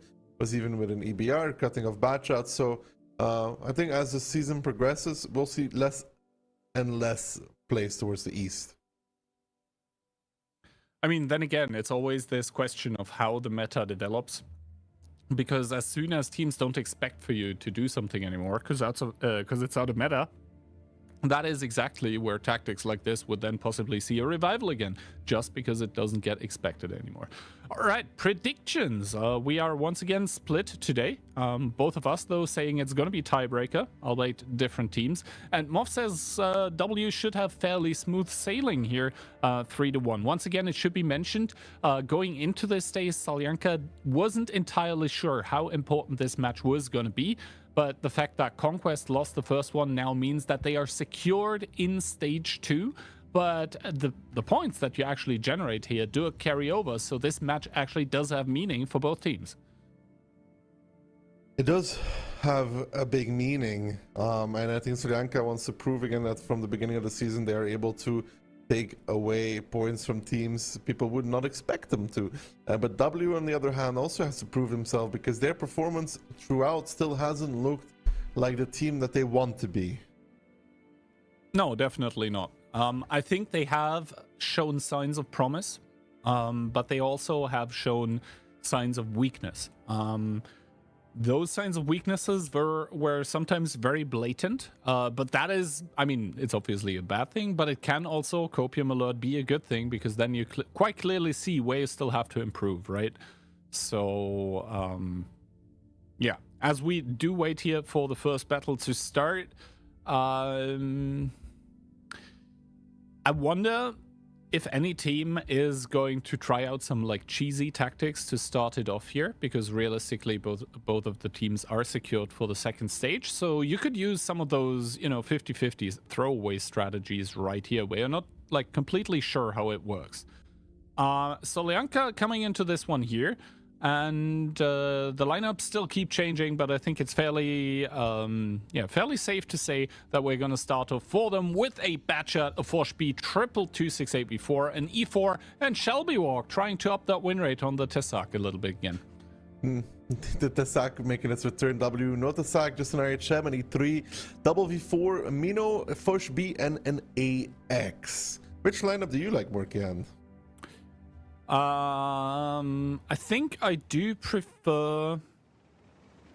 I think I do prefer the... I'm not sure. Maybe the Solyanka lineup because of the Tessak. HP difference at the start, absolutely negligible, however. 20. That is basically nothing, as the plane from Shelby does spot out the Centurion. So Solyanka is going to be aware that W are playing with the Inspire medium here, and Shelby Walk in the Tessak, immediately taking one to the face here for driving to the field. But he is going very aggressive though, immediately on towards the strike, and that's pretty nice for the side of Solyanka. I mean, they will be able to take that. The V4s will come and cover. And it's one of those little mini objectives won, right, Kihan? But they have paid for that. They did indeed pay here with a little bit of HP in the test sock. He does peek up here and exchanges spots with Clurf, and Dreamer also getting spotted out in that V4. So W definitely knows something's up here on the field. We, as the all-seeing observers, obviously know there's a lot more coming in from Solyanka, as Itox and Dreamer do exchange shots here, but no damage taken as of now. No shots given either from the side of Solyanka. Finally they find one onto Solo, and that is a big flank from Vladislav. Jesus. I mean, that's brave. Look where he is on the minimap compared to everybody else. I mean, stakes that part of the map, does a few shots of damage, takes a little bit of damage back, but that is yeah, that's brave. It will heal back. So he's going to be fine now. However, W, they feel pressured here into a reaction, and that is going to be Click. Quietly driving forward here on that 0 line, currently covered by the bushes. He is going to sooner or later find Victor, and the Foshby actually doesn't have the clip potential to completely take out a Batchat here even. So Clurf will need to provide at least a shot of damage, but there is a gap in those bushes, and Click is now going to cross it. He does get spotted for this, so Victor knows that it's time to run. Actually, Click turning around, and they're all gonna try to open up on towards the Solyanka tanks, and Tessak, Shelby Walk, he's trying to hide, but can he really? He's dead in the water. He's not running from this. He's actually despotted in that bush, believe it or not, Kian. He's gonna survive just a little bit longer. Can he actually do something from there is the big question, as W now trying to overpeak Dreamer, trying to overpeak Trash Panda, trying to make the kills here. Fixture in the meantime repushing Clurf on the 0 line, as Vladislav has found Solo in that E3. They're facing off against one another. Shelby now finally falling to Gotcha Baby in the X. Dreamer will be dead in the water as well, but Fixture will find Clurf though, and that could be an important kill for the side of Solyanka, as Clurf in the RHM got caught out by the Batshot. Fixture picks up that freebie. It's going to be running away now as well, and can Solyanka do something with this? It's a 5v4. Fixture on the retreat, but they will find Solo in return in that E3. Good shot there from Shocker. Solo now down towards the one shot. Vladislav still quite a long time on reload, and Xank now seems to be the next target for W. That poor little E4 getting surrounded from multiple angles. Yeah, and Solo, he is selling his life so expensively. Finally, he does get picked up, and the same goes for Miku here. And now all of a sudden it has switched around. Solyanka with the gun advantage, as Kitsunk gets double teamed by Frugo and Itox in that Minotauro. And we do see Kitsunk, the ability has run out, so the Minotauro should be able to pick it up. As he does, we're left with a 3v3. But I think Gotcha Baby might just be the linchpin here for the side of W. He's really not in a good position anymore, Kihan. You could see the conversion of the Forge B and the Batshot as well. And the V4 and the Mino rushing back into the field. They know that the AX currently is in a not such great position whatsoever. So they're going to be heading back to cover him. Strike will get taken. Or no, Frugo's actually just ignoring that. But Frugo, where are you going? Ooh, the pressure from Vladislav bouncing. Frugo now turning. But Vladislav has potential to kill him. No ability for Frugo either. Finally activates it. He will survive on 43 HP. Now Gotcha Baby will find Vladislav. Where's Victor in the Batshot to help him at this moment in time? Nowhere near. So Gotcha Baby will find the kill on towards the Forge B. Victor will not make it back. Good performance there from the Forge B, but makes you wonder, where is the Bat? And the Batchat is too late. That is where and what he is, mostly. As Gotcha Baby, once again, not missing a shot in that Centurion Action X. He keeps delivering when he needs to for his team, as Itox and Victor are going to spot each other out here, and the Batchat with a good connection in towards the Minotauro is going to have only 4 shots available, and this makes him pushable for Gotcha Baby. Possibly here the Batchat would need to bounce one shot. That being said, he's probably on reload by now. It does look like he's going to be reloading. The surprising thing is that Shocker has not tried to take the strike whatsoever in this entire downtime. He's going to be backing off now. Maybe Victor will start to take the strike at E1 to try and delete Frugo, but also not just delete Frugo. Itox would become a one-shot for the V4, a 2-shot for the Batchat. So a lot of things can be done here with that strike. They really could use it.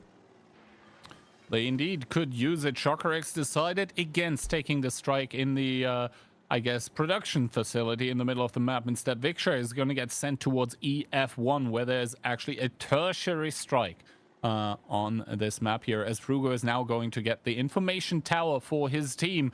And this is going to mean that Itox and Gotcha Baby are going to know exactly where they can and cannot go. Currently, the strike on the field, I mean, 20 seconds, they could send someone there, as Victor takes the strike that one of the W players still had.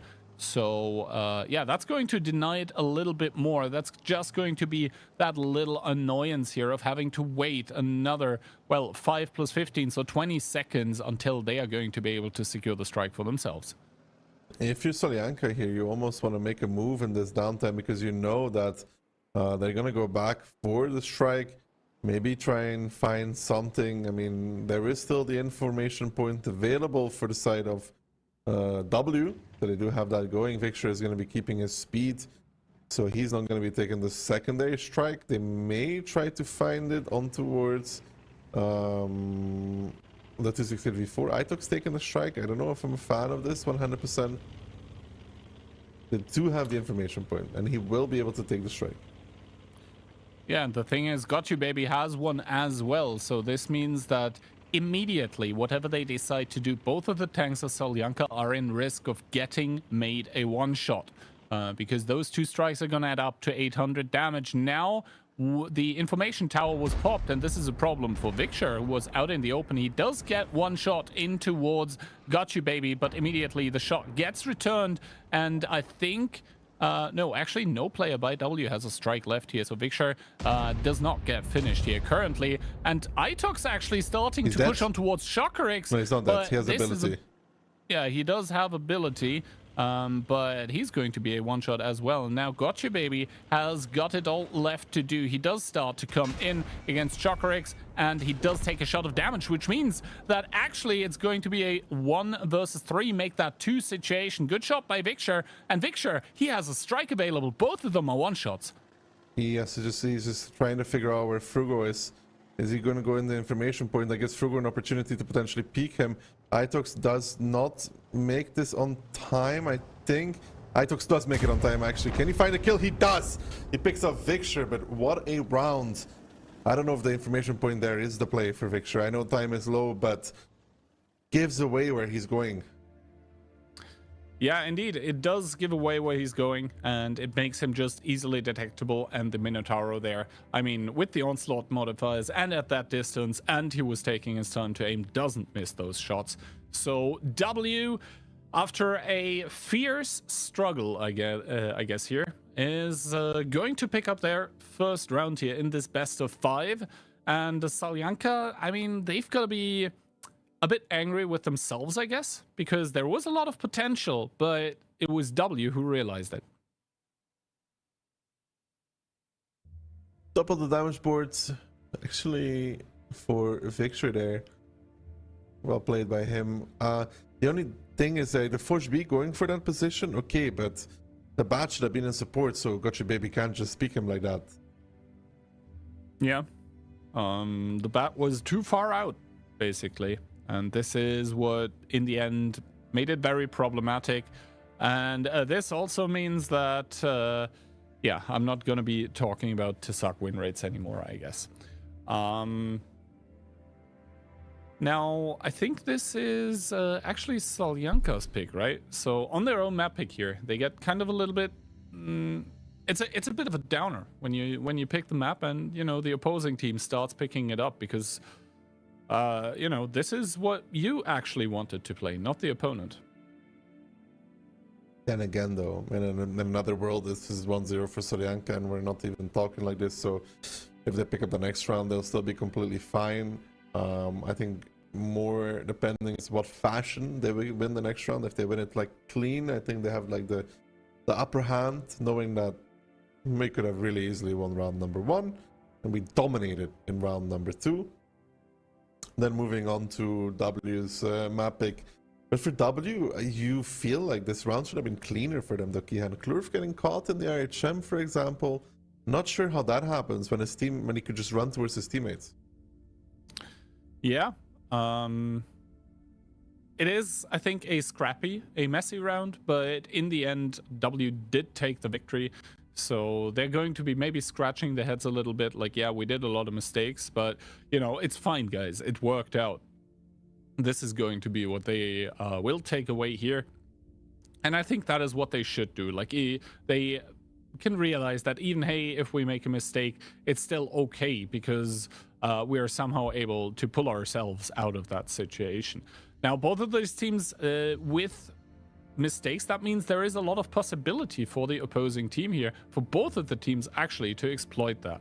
And going into this round number 2, that's going to be even more important because sometimes you have those matches where it's basically like both teams play like I don't want to say passively, but they play conservatively. They don't really give a lot of openings, but, you know, it's rather controlled. Here we had a pretty long round, but it wasn't because both teams were playing passively. It was just, you know, because engagements erupted all over the map, and then both teams won somewhere, and then the leftover tanks had to be like, all right, this is a situation that we didn't really anticipate. How do we actually approach this?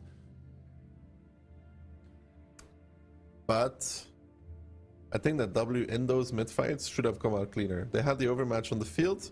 They didn't really use that to their advantage. And then somehow Xank also picks up a kill. Yeah, and the thing is also, Solo got pushed in that E3, right? So he was dead super early, but he was top of the board actually for his team. So he was kind of carrying even though he died early. If he doesn't do all the shots that he does, then his team probably doesn't win the round. Very true, Kihan. He had, yeah, that's true. Yeah, 4.5k, I believe. Yeah, just above Got You Baby, which shows the strength of that E3 as well. Surviving, it's not the easiest to pen as well, so people take longer to kill you, and you can't underestimate that because they aim longer at you, which means you get to shoot more often. Indeed. So now it's going to be round number 2 in between W and Solyanka. And Solyanka, I mean, they're not going to be happy with what just happened. Then again, it is not the biggest of, I would say, pressure matches at the moment because they are not fighting against elimination currently. That being said, they were in danger of getting eliminated before this day, and that means they need all the points that they can get to advance to the finals, where it's actually going to be for a lot of cash. They're once again going to try with the Tesak, it seems, together with double E4, double V4, and double Bat. So every tank gets a friend except for the light. In return, Tesak versus Archeb though. Do you believe actually in the Tesak on this map? Because Nah. I understand it on Ensk. I just feel like here, getting close enough to actually track TDs. I mean, I was talking with Moff about it in the previous match, and Moff actually had a pretty good point, which was like, it can be very annoying in the RHM to try and take the info tower when the Tesak is just there to spray and pray all of the info tower. So that is obviously something that the Tesak can do. Let's see if Klurf will feel that. No, he does actually end up going past the information tower, and he will take the arty strike immediately. So that's going to be good for W from the get-go. Field getting taken by W, and unlike Solyanka, they didn't take any damage for this whatsoever. So Solyanka is just playing kind of the far back game. I'm not sure how this is going to work for them though. Oh, Xank and the Tesak actually getting a good reset there on Frugo. I think Frugo will be able to take it after all though. I mean, let's see. Xank is almost reloaded here in that E4, and he does penetrate Frugo. He takes one by Itox here, but that is a trade, I think, that the E4 takes. Because now Frugo takes a second shot, actually, by Trash Panda in that E4, and I think things are not really working out too well for Frugo, who does get reset again by the Tesak for 7 damage. So that is actually what they're using the Tesak for here at this point in time, simply to lay the law down on towards that information point and not give it to W, who have been bleeding quite considerably for it, for no apparent gain. Yeah, I don't know. But taking that info point, Geehand, for that price, seems like a silly mistake. And Depressed, narrowly missing the timing here to give Miko a shot. So, Yeah. I mean, it's so far back from Solyanka, though. I'm trying to wonder what is their game plan here. Because how do you do any... Like, both these teams are pretty far back. Miko is far committed, though. I mean, Miko is far committed, but he does have the matchup behind him to capitalize on whatever kind of push Solyanka might be doing here. But now the rotation does come through, and it is W once again who do it, who are currently trailing in the HP department, and judging by the bars at the top, it is Solyanka who have done more damage at this point in time. Now, Depressed is going to start pushing up, but he is going to find that bat shot that I was talking about. It's actually Got You Baby here, and he does miss the shot. Now, however, Shocker-X, Vixer, Depressed, all of them are going to converge on towards Miko, and yes, Got You Baby is going to get another 2 shots of damage. High rolls even a little bit, and good strike coming out from Miku, as well as the Minotauro of Itox, so that is going to be a costly push, but I think that Solyanka are going to pick up the V4 here. They're going to pick up the V4, but look at the blob of blue tanks that are coming to reinforce this part of the map. And Miku still alive. Gotcha Baby already back in. Getting rammed though, but he finds the kill. Picture finds the kill in return on towards Miku. But now Baby clipping out against Shocker-X. And all of the tanks here arriving. But look at Frugo in the meantime though. Down towards the one shot in that 268 V4. Baby realizing that he cannot run away is going to stay in this area and face off against that V4. Vixer dying to click in the Forge B, and now Gotcha Baby needs 2 more, still. Oh, he only has 2 more if I'm not mistaken, so he's gonna have to hit everything at that point in time.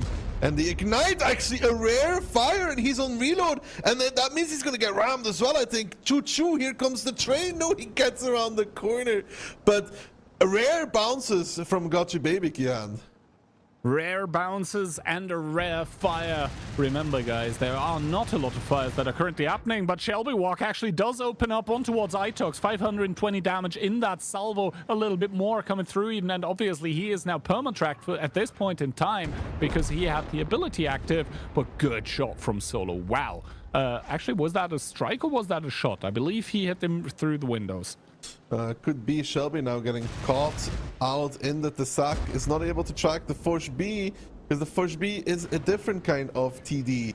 Now the bad shots coming in. Can they do? They do find him clicking over eager.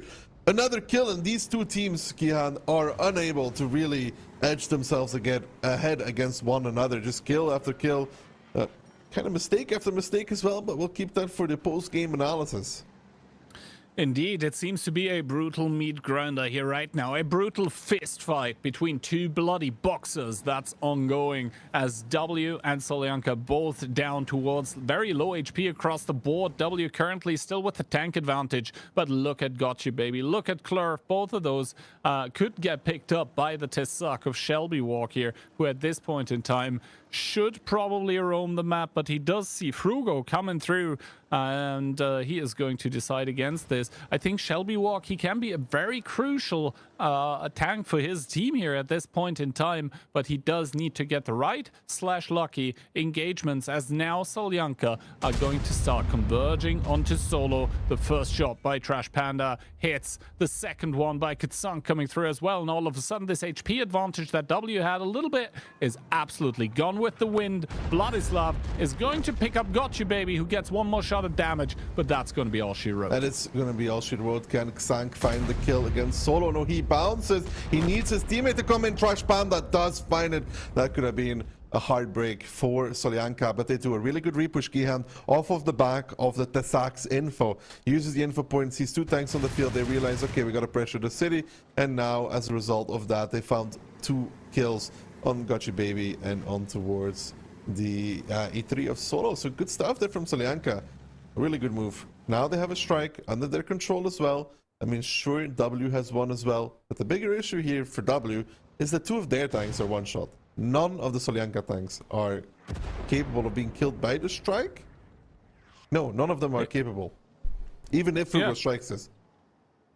And the thing is also, right now, Clurf in that RHM cannot really play the game, right? Because passively, there was another strike available, actually. So Vladislav is going to go down towards a one-shot, but that's a lot of resource invested. And that is also the reset possibilities invested here, as Kitsunk and Trash Panda will now have to get reset by Clurf in that RHM, who does make it work.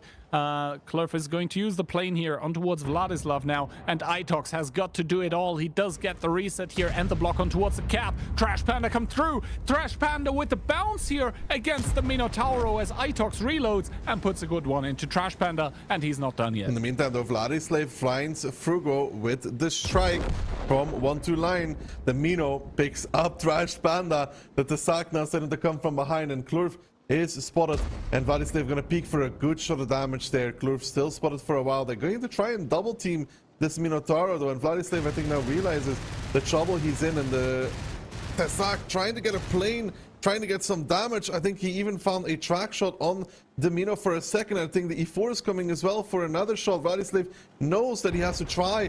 Can he get Clurf at the... No, Itox getting tracked. Vladislav against Clurf. Clurf finds the kill. Now Itox behind the strike, but look at the Tsaak. Look at the Tsaak. He wants to find Clurf. Can Itox make it on time to save Clurf though? I don't think so. Shelby comes around the corner, picks up the kill, and it's really going blow for blow in this game between these two. Solyanka, however, yet again finds himself in an advantageous position. And you see Xank pops the ability, and he's like, I'm outie. I'm howdy. You'll never see me again, Itox. Exactly. Kitsunk is going to drive away. Possibly, I don't think he should go for the information tower here. No, you could take the info right now. Well, no, because then Itox could strike him, no? Or did Itox? It's 7 seconds for the information tower. It's 15 for the strike. 4 seconds to put. He could have taken it if he wants to, but there's no real need. He can just let Shelby take all of them. Yeah. And is Shelby going to use it right now? He opts out against it here. Doesn't feel the need, like, to use it even. And with 1 minute on the board, it is up to Itox to do something. Cap, obviously not an option at this point in time anymore. And Kitsunk, he's just going to go towards the corner of the map. He is going to eliminate any kind of possibility for himself to die. And if Itox doesn't get, like, for example, an Amarak on the Tsaak here right now, which should be... which first of all is obviously RNG, but second of all, now that he has entered the cap, Solyanka obviously do know where he is. And Shelby Walk, he's just gonna chill here. Maybe he's even gonna give himself a little bit more damage, and he does even spot out Itox. So Kitsunk now exactly knows where to run and where to hide. Ooh, Itox, I mean, I like it. He's taking a second strike, but is it going to help? If he hits the E4 on the middle of the open on the 9 line, he is a god. It's not happening. And I mean, it's going to be Solyanka to pick it up, but not in a convincing fashion. No. Solyanka do get round number 2 here. But man, that was a long and bloody fist fight. If this was like a boxing match, that would have been a round that lasted like 10 minutes. That was, yeah, interesting. You could say, though, maybe it's a different game if Gotcha Baby doesn't have a rare skill issue moment. I mean, he did not get like, Tiki Taka. He more got pim-pammed by the... Yeah. Those skill issue moments for him are very rare, but sometimes even a player of his caliber tends to slip up once in a while, and it seems like W does need him to perform exceptionally well. Talking about performing exceptionally well, I mean, still 3.7. He is second by damage of his team regardless, even with those bounces or misses on the V4. But yeah, overall, it's going to be Solyanka to pick up round number 2 here. That is simply because they had more kills than the opposing team at the end of all of this. And at the end of all of this, this also means that we are now down essentially to a best of 3, but we are headed to W's map pick. Call me a hater, but I still don't think that the Tsaak did anything different on Pilsen than the RHM would have. No, I think you're correct. about it. The only thing that the Tisak did, and it didn't even do it by actively contributing, but like by passively being a Tisak, there was a very long point in time where the RHM was on like 17 HP. And because there is a Tisak in the opposing team, you can't really play the RHM then passively in a bush, because obviously the Tisak knows that you're this low, so there is always the possibility of him just going full brrt on trying to check. I had the pleasure of playing against Mentos and the Tisak on Klondike. Yeah. And you know how you have the roads up to A1, like on the side, and the EBR is meta now? There's like bushes there. And he figured out he got spotted, and he started spraying the bush light. And I'm sitting there like peering for my life. I'm like, don't hit the... He was like, it's crazy, dude. The fear factor, it was so funny. I should link you the video, dude. It's so... I think he just about missed me. Yeah, and the thing is now, like here, the RHM was down on 17 HP, so realistically, he cannot play any bushes anymore. It's just the permanent danger of getting blinded. But the really cool thing about the sack on some maps, I think Mora maybe is one of them, but like for example in random Onslaught, Klondike is one of those maps where the sack can work, because you have the information point where a lot of battles are being fought in the beginning because of the changed planes, so you want to get the info. You cannot capture it with an RHM. It's physically impossible, because the moment you go in it, he just sprays the entire thing and you get reset, no matter what you do. So on some maps, the sack is a very interesting pick because of the ability to deny an entire spotting circle, for example. Yeah. And I think at the moment, the Tisak is the only tank in the game that can do this. So, yeah, that makes it a viable pick on some maps. But you pointed out, Glacier or Klondike, like those maps are not in the OLS pool. So this is maybe why we haven't seen this much Tisak. I mean, talking about seeing not a lot of Tisak, we just saw it 2 out of 2 rounds being played. But yeah. I think first of all, before we go on to the next game, let's make a quick announcement. And for all of those 15v15 fans among you in Europe, North America, and Asia, yes, Apex server as well, we are going to have the next Clan Showdown iteration coming through. This one is going to come on November 2nd and 3rd. I hope we'll be able to show it on stream rather soon. There we go. So for the time being, yeah, here you go, 2nd and 3rd of November. Those are going to be the streamed playoffs. This means that obviously there are going to be qualifications and group stages before that. But yeah, mark it down in your calendars, guys. Obviously, the playoffs are going to come with a heap of rewards, as usually, for players as well as viewers. Yeah, all around, hopefully everyone is going to have a blast of a time. I certainly will have, and Ducky, you possibly as well, right? Did I answer your email yet? I believe you have not. Yeah. I will be there. I'll be there. All right, you'll be there. I already as told well. Phil, but you know, I didn't tell his employees yet. You know. What do you mean, employees? I am just a man. His helpers, you know. His helpers, his underlings. He's Santa his Claus, minions. and you're like Rudolph. The Grinch. Well, because you both look funny. Ooh, last time I checked, my nose wasn't red. Anyway, though, Wait until we let's start go. eating Chinese food in China. Spicy. Man, we'll talk about it. I am so bad when it comes to spicy food. It's horrible. It's not going to be a fun experience for some of it. That being said, there's a lot of other tasty Chinese food that isn't spicy. So, yeah, I have my hopes up. Anyway, that is then. This is now, and this is going to be round number 3 in between Solyanka and W. And Solyanka is going to come in with an EBR, as it seems, a double Badger, a CS63, double Batchat, and a 277. EBR for W as well, actually. No RHM for both these teams. Triple V4, double Bat, and a 60p. Interesting meta shift there, Key. Mm-hmm. Yeah, at the start of the OLS, the RHM was all but a given. Now, however, teams are on Ghost Town and on Moravanka as well, opting more and more for the EBR. Obviously, you do drop the ability to summon planes to spot the opponents, but in turn, you get an extremely mobile light tank that is able to sidestab and backstab the opponents continuously. That being said, though, Miku, he does get spotted out. He opts not to drive up here. A smart choice. Look how aggressive Vladislav is going, not really afraid, wants to stop the bad shots from going, and he has managed exactly that. He spots out Solo running to A4. Baby's already running towards A1, but now they need this EBR to survive, though. Like, who's going to stop Vladislav? Who's going to stop Miku from killing Vladislav? Who's going to stop the bad shots from shooting at this as well? Victor is rushing in as quickly as possible to try and get this EBR gone. But in the meantime, though, Miku finds the kill on Vladislav. The push slightly too far.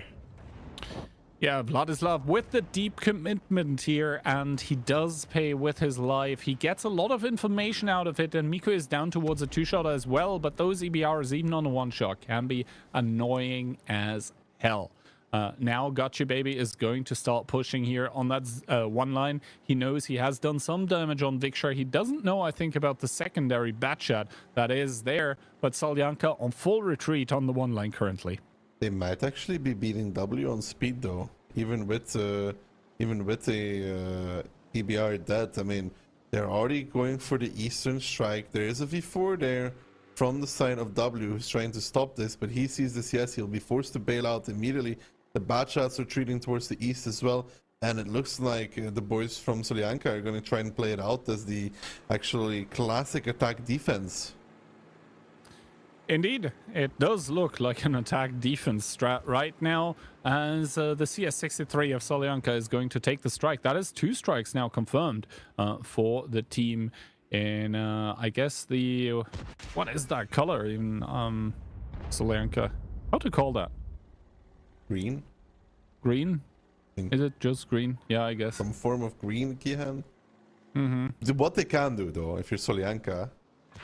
click there, a little bit in trouble in that 60p, taking some damage on the way out. Good, really. I mean, they're beating W on speed, even when W has an EBR. Now they have to be careful, though. Shelby is going to be in a little bit of trouble if he doesn't watch out for Gotcha Baby coming on his flank. But they have seemingly looked to kill Click, but Shelby in return down towards 800. I think this is a mistake here. They could have been playing off of the double strike here. Indeed. I mean, Shelby Walk and Victor trying to do what they can against Click, who does now look to pick up the Batchat as he does. So Shelby Walk is going to hit the dust here, the dust of Ghost Town, as a good strike is going to connect on towards 3 tanks, and W now committing and rushing on towards Trash Panda, who is down towards a 2-shot here. Gotcha Baby seems to not yet be out of shots as he does pick up Victor. Good shot in towards Trash Panda here as well. He does put another shot in towards Kitsunk before that one gets him. But yeah, W all over this. They're going to lose their main damage dealer, but with 6 more guns to shoot at the opponents, that's going to not matter. W is headed towards a match point. Man, that was a big mistake from Solyanka IMO. To try, like, they know that the 60p will get cover from the side of W because he's on full retreat, and they had the possibility to slowly but surely get Frugo out of the game. Actually, double strike on Frugo, minus 800, he would be 500. They could force the 6v6 with more damage dealt by them, and a move from W coming in. But I think Solyanka making a mistake. I don't think it's worth there to do what they did. They had 2 strikes available. They had an info point. Nuke Frugo. He's then 500 HP. 2 more strikes will do the job. And just chill it out for a sec. You did so much damage already. Yeah. And I mean, all of this happened off of this early push by Vladislav in the BR, who, yeah, I mean, he did get a lot of information. He penetrated deeply in towards, like, the area of where a W was situated. He was able to chase the Batchats away, but at the cost of his life. And in 7v7, sacrificing a tank for, you know, just a little bit of information and making the like basically the rotationary routes for the Batchats temporarily longer, that is definitely not worth it.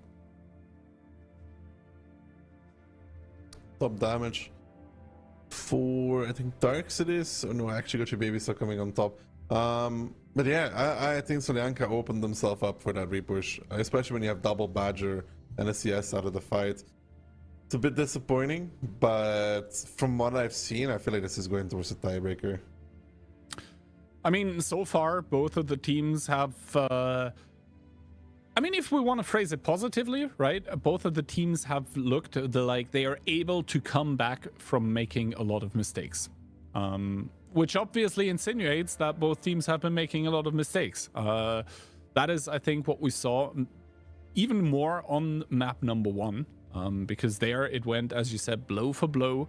It was just like one mistake after the other, but it wasn't like only one team making them at a time. It was coming out from both of them, and that way they were somehow able to keep like the tank scores sort of even, and it was just a brutal grind down towards a 1-1 all even after the first map. Now, the second one, I think Solyanka tried and wanted to do too much and overextended, and W barely capitalized. Yeah.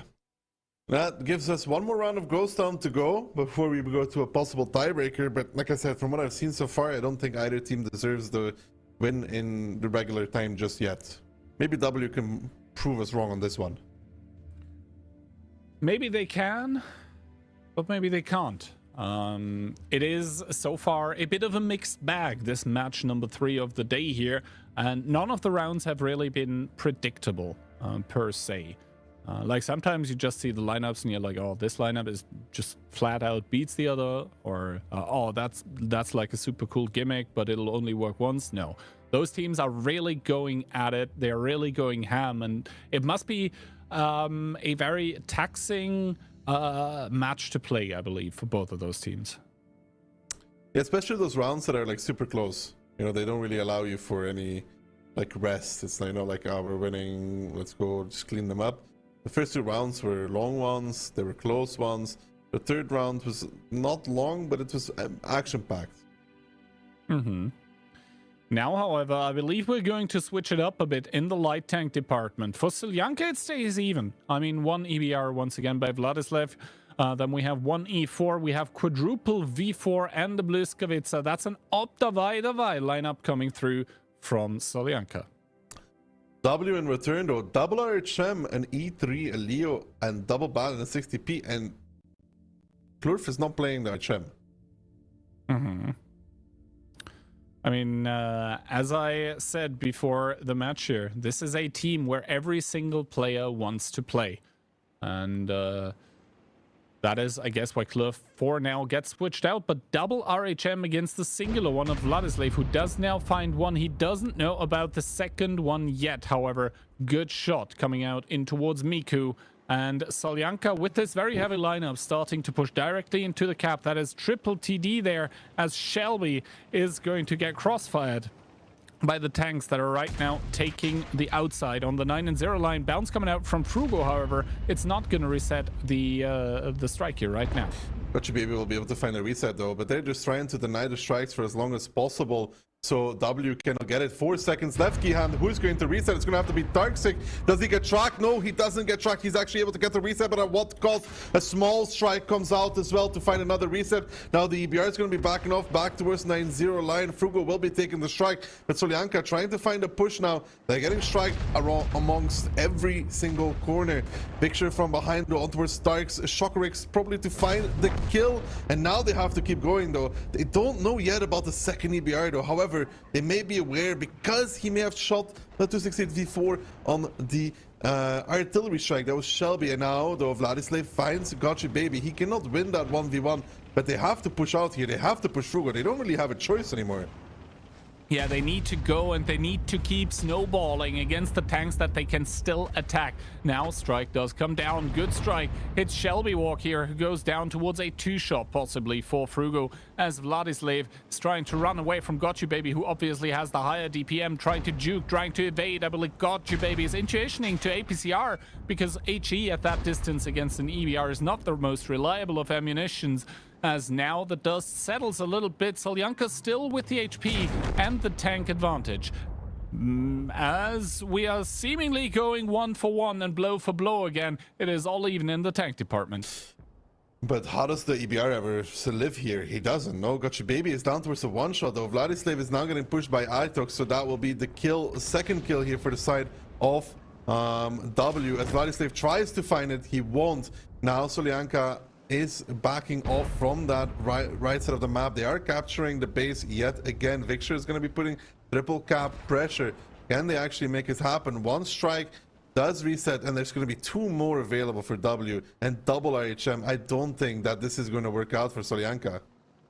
Well, one of the RHMs is on a one-shot. That's Gotcha Baby, and Miko in his RHM, respectively, is Amarak. The shot does go into Trash Panda, make that two, as one of the bad shots does start to open up. Good spotting coming out from Frugo here, who doesn't even need to commit in. This is just W playing with the angles, playing with the map that they have. And now Shokorix and Trash Panda driving on, driving up, driving onto Frugo, but Frugo has more HP. So in the end, it is the fatal blow for the V4 here, and W are going, I mean, good airtime. Tony Hawk would be proud. But yeah, W are going to secure the win in this hard-fought match number 3 of the day. Yeah, this one a lot better than the ones before. Not really able to catch anything for Solyanka, and I think the issue there is, you know, the EBR is committing across the A line, and he's getting involved into the fight, but the rest of the time he's kind of just stopping on the 6-7 line. After killing the E3, you'd almost argue that they could go back to the cap after all the strikes get used. Yeah, I think they sort of baited themselves a little bit by getting that early kill on towards Toxic, and then they were like, now we need to keep going. Oh, we actually can't, so let's go back to the cap. But at that point, it was realistically lost already. So I think W here now, after this round number 4, the deserved winner of the match. After the first 3, I would have agreed with you. That was messy, it was dirty, it wasn't really good by either team. But this 4th round, I think W, as soon as they got the first kill on the board, they never really lost control of the match anymore. No, they just kept those TDs stuck in a place where they couldn't really push out anymore. They tried to go back to the captain, but there was too many strikes available. You have the Leo strike, you have 2 planes, you can't really cap and spot it. They can't really miss the airstrikes anymore at that point. No, those airstrikes are literally too big to fail at that point in time. And yeah, we do see Itox here now, top of the board coming in, and man, Gotcha Baby still weaseling his way to 4.3k, even in an RHM. So even in those kind of tanks, he just delivers for his team. This now means we are at a 3 out of 4 results for the day, Ducky. For now, W is going to take another 3 points for themselves. They're going to put that into their savings account because they're going to need them in phase number 2 of the OLS, where it's only going to be 6 teams remaining. We already know the 2 teams that are going to leave us after this stage, which are going to be Conquest and Clueless, but this only means that the competition is going to narrow down, and to finish off the day, at least for the European server, we will have actually quite a cracker, quite a banger of a match. It's going to be Storm versus Cashback. Storm versus Cashback is indeed a 2 top performers, you want to call it that. I know Cashback hasn't like been that amazing, but they started building into the season though. Yes, and another announcement actually coming through. I talked about OLS Season 2 already. Well, how's that season gonna look? First of all, the first 4 teams, so the ones that make it on towards the finals on October 13th, they are going to be immediately given a spot in OLS number 2. And then you see here, OCS, that's actually the second league going on right now. The first one there by points, it's directly going to go towards the OLS as well. And then the 5th place, so the 2 teams that are going to get knocked out in stage number 2, which is following now, both of those are going to play a match. Between those 2, that winner is going to go in towards the OLS Season 2 as well. I know I'm right now, you know, kind of looking like the guy in the meme, but yeah. The loser of that match, to make the story short now, is going to play against the 2nd of the OCS. The winner of that goes towards the OLS as well, and the rest is going to be solved via open qualification. Dude, that was so... There we go. I think the easier answer would have been, how many potential new teams could we get in the next season? Three. Yes. Three, now that I think about it. Three. See, I is the feel like that answer. was more important. So, you know, there's Yeah. 4 that is automatically qualified, right? And everything else is kind of open for grabs, Kihan. See, that wasn't that hard, was it? When you say it like that. There's 1 automatically out, 4 stay, and 3 could be either way. Is that right? Roughly? Yes, no, maybe. Roughly. Also, OCS finals, I should say that as well, which are going to determine the winner of OCS, which is going to OLS. I know that's a lot of O's here, right there. Oh, so to speak. Those are going to be October 12th. And yeah, the winner is going to OLS Season 2. Anyway, though, I believe that is quite enough jibber jabber from us this time. So we'll be back after some replays.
What?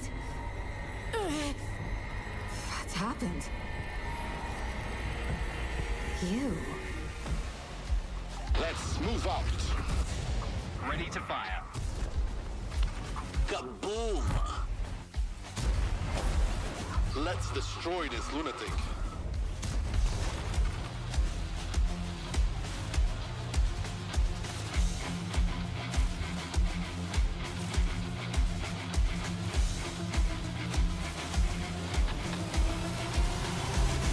He's back.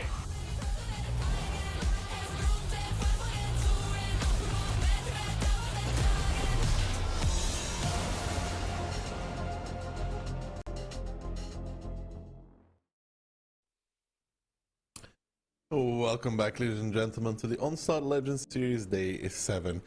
We've had already 3 quick matches, Muff. We are now going into the last EU match before we head over to the North American part. Storm versus Cashback. Yeah, it was 3. Well, the first 2 games were very, very quick. 3-0s between Mafia and Conquest, and Clueless and Hit and Run. Last game, although it didn't go to tiebreak, it did last quite a long time. The first 2 rounds of Pilsen took an age to end because there was such a long end game there. Last game from EU of the day. It's going to be the last game of Phase 1, actually. It's going to be Storm versus Cashback, and this one's been a long time coming. Storm, top of the leaderboard at the moment. Cashback, 3 points behind them. So, probably the best match of the day coming up. The best match of the day? We gotta be careful with saying something like that. Because there's been a lot of cases where this best match of the day sometimes turns into something else.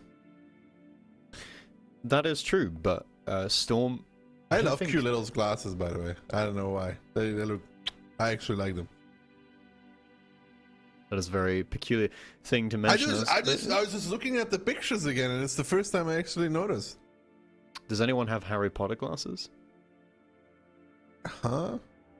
You don't? Okay, never mind. I mean, I know what you mean, but I just don't know what Harry Potter has to do with this. Are you saying Harry they're Potter wizards? style. Well, Liberty is a wizard if you ask Scotchy, baby. Predictions here, 52%. He's not a wizard. He didn't have to put a love charm on him. 52% for Storm, 48% for Cashback. Pretty even odds. Storm just having the slight edge. Probably. That's fair. Yeah, they're top of the leaderboards. They were the first team to qualify to China. So I feel like teams are. I feel like the community kind of underrates Storm a little bit. To be fair, even I do as well. Yeah, maybe they're perceived as slightly like a fluke win on the Onslaught Legends Cup that qualified them into China. But so far, they're up to the test. Yeah. It's the last day of the first phase. So everybody will have played each other after this, right? So that's a maximum of what, 21 points? If they win this, they have 18. Yeah, I mean, the only team they lost to so far before this game is Solyanka, and even that was in tiebreaker. No, they've definitely been very good. Now though, Moff, there's a question. If Storm was to drop off a little bit now, right? Starting now and into phase 2, you could argue, what would you rather have? A strong start in the beginning of the season or a second half that is dominating? Well, you play more games in the beginning, and the games are only best of 5, so you don't have to play for as long for the points. Like, so the points to amount of games you have to play to get it is not as much. So they're more valuable in the beginning, I would say. You have to fight a lot harder in phase 2 to get those points. So the fact that Storm has had a really good start is great for them, really. Also, we should mention, because they're going to China, they're also preparing for that at the same time. So I feel like some of people's expectations going into this is they're not really going to focus so much on this league. Well, they should actually be hyper-focused. Because this is training, both, in a way. All of these matches are training. I mean, of course they want to win OLS as well, but if they can pick winning one or the other, I know which one they would pick. Yes, China is the priority. The map pick and bans, though, We just saw them there. It's going to be Pilsen, followed by El Haluf, and if we get there, it's going to be Westfield as tiebreaker map, which we know historically has been a good map for Storm, but not really so much in the OLS so far. Predictions are split. Me and Kihan both going with Storm in tiebreaker. Listen, I felt different today when I made my predictions, alright? You're becoming quite the contrarian with your predictions. Yeah, I know, dude, I know. What did I predict again? I predicted Conquest in match 1. Well, hit and run 3-0 Clueless, I got that right. Then I predicted Solyanka, and now I predicted Cashback. Yeah. Well. I think I've gotten quite a few right in the last 2 match days. I got W winning hit and run versus Solyanka correct. So I was quite happy about that one. Although it could have gone either way, it was a very close affair. I still believe in Storm though. I know they've had like some scrappy matches, but you know, at the end of the day, they've won, and that is the critical point. What do we expect from the Pilsen between these two? We just saw very different Pilsens from Solyanka. Question will get answered, don't worry, Moff. I don't think they're actually picking a Rhino, they're just playing with your feelings. Alright, Cashback, double 60p, a Bat, double V4, an E3, and an IHM. Meanwhile, Cashback have...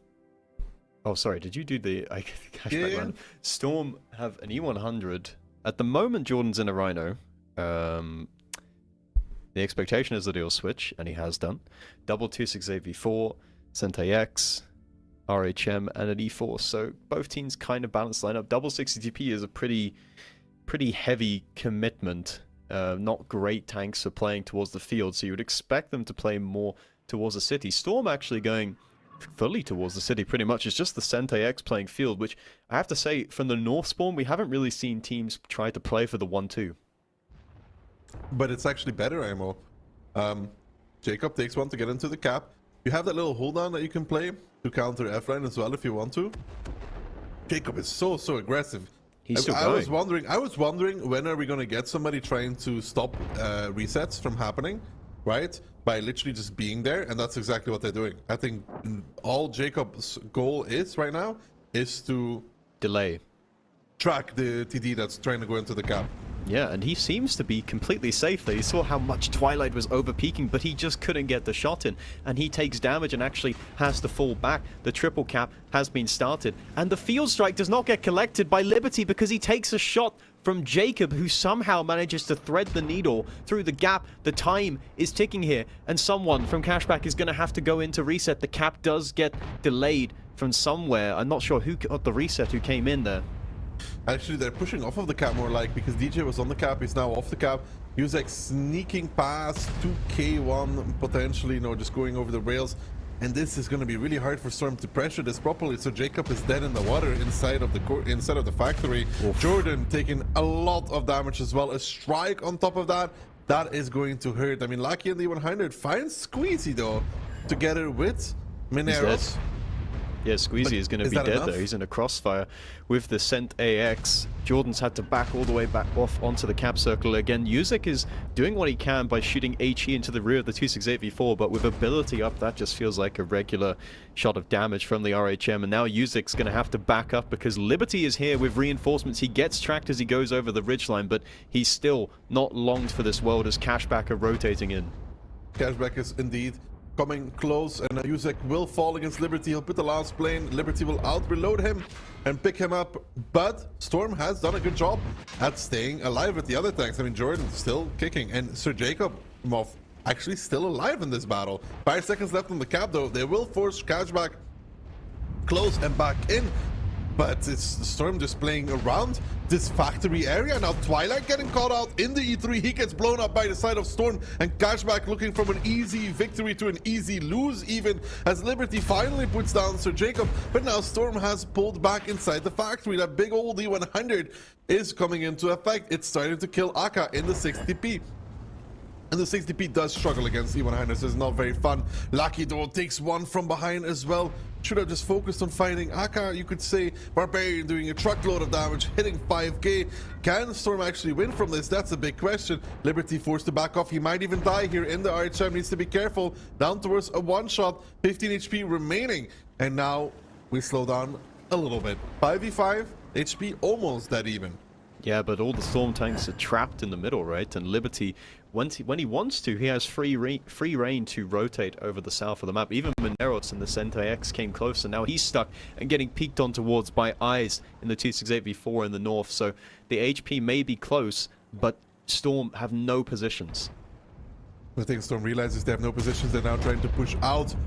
DJ is the first one falling. Jordan is the second. Lucan now left to his own devices, all by himself. It came really close there for just a brief moment in time, but now Cashback settles the score to 1-0 in their favor. We gotta wonder what went so wrong for Cashback there that they were actually almost losing this.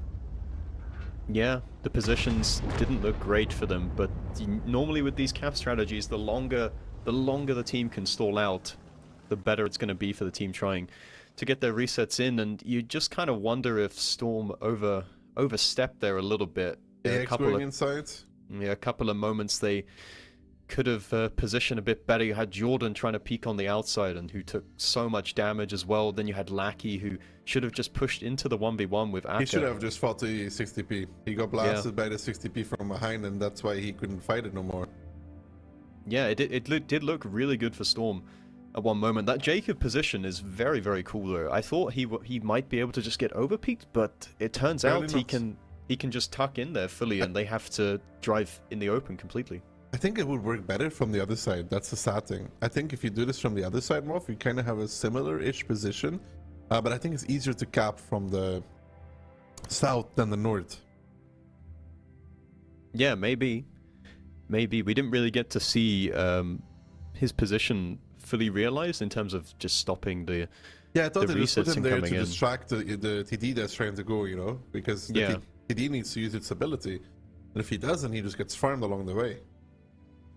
Yeah, it was a nice idea, and when you use this kind of pocket strat, like when you use this original idea that no one else has done before, you kind of want it to work, right? So it's pretty disappointing for them that they weren't able to pull it out of the bag. But other than that, it was kind of a classic Pilsen game where one team tries to cap, and the more time that is delayed, the longer the cap keeps getting reset. The other team, Cashback, they just get the surround on them, and they're able to take away the position slowly. And even in the end, if the X doesn't go inside, Liberty can't really play the game that effectively, because the X can take strike. But now that they were all clumped up in that factory area, I think they also realized that, like, we have to do something.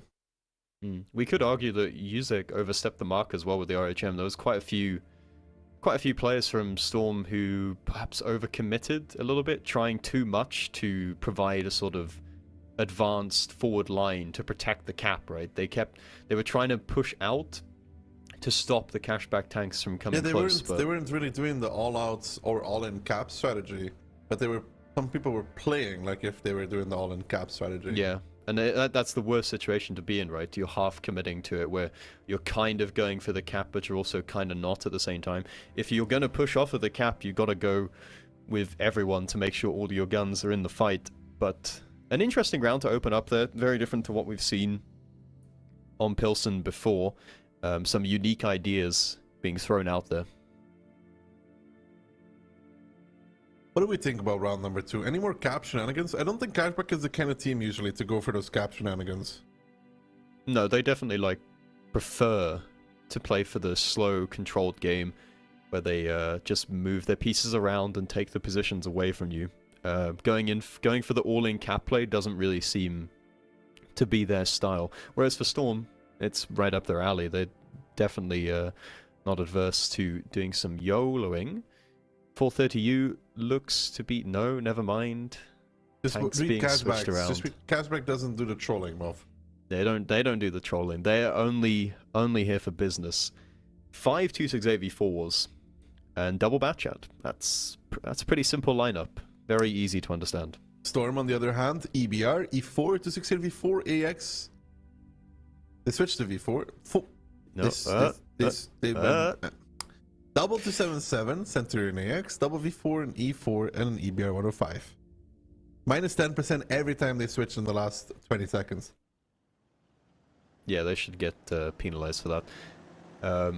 Cashback look to be splitting up quite a bit. They're sending some tanks over towards the field. That's the double bat chat. Storm are doing the same though. They're splitting as well. Double 277 going towards the cap, and double 277 is going to be pretty vulnerable against 268s if they YOLO in, but Cashback look to be quite defensive. You got Aka driving into the cap. Maybe Jordan and Yuzek will be able to double tap him. He might have to activate his ability here to not take as much damage, but he does get across into the cap, but Jordan doesn't care. Jordan and Yuzek are both going to push across. They're going to tuck into this little cubby hole and try and take him down. Aka now getting surrounded by Milo from behind as well. Activates the ability, but he can only last for so long, as now Storm has found a way to potentially kill the guy going for the strike, and Aka just dead in the water. All of the Cashback tanks converging in the meantime. They want to take this fight. They want to keep Aka alive for as long as possible. Little just pushing in with the bat shot. 25T. Iset peeking around as well. Strikes coming in left, right, and center. Yuzek getting pushed up against the wall. Cashback will not just let Aka fall for no reason. Little will find the kill on Yuzek. Jordan will tuck away in the cubby hole for just a mere second, but this is where the EBR of Storm may come to bite him in the ass, Moff, as he's not really such a good combat tank.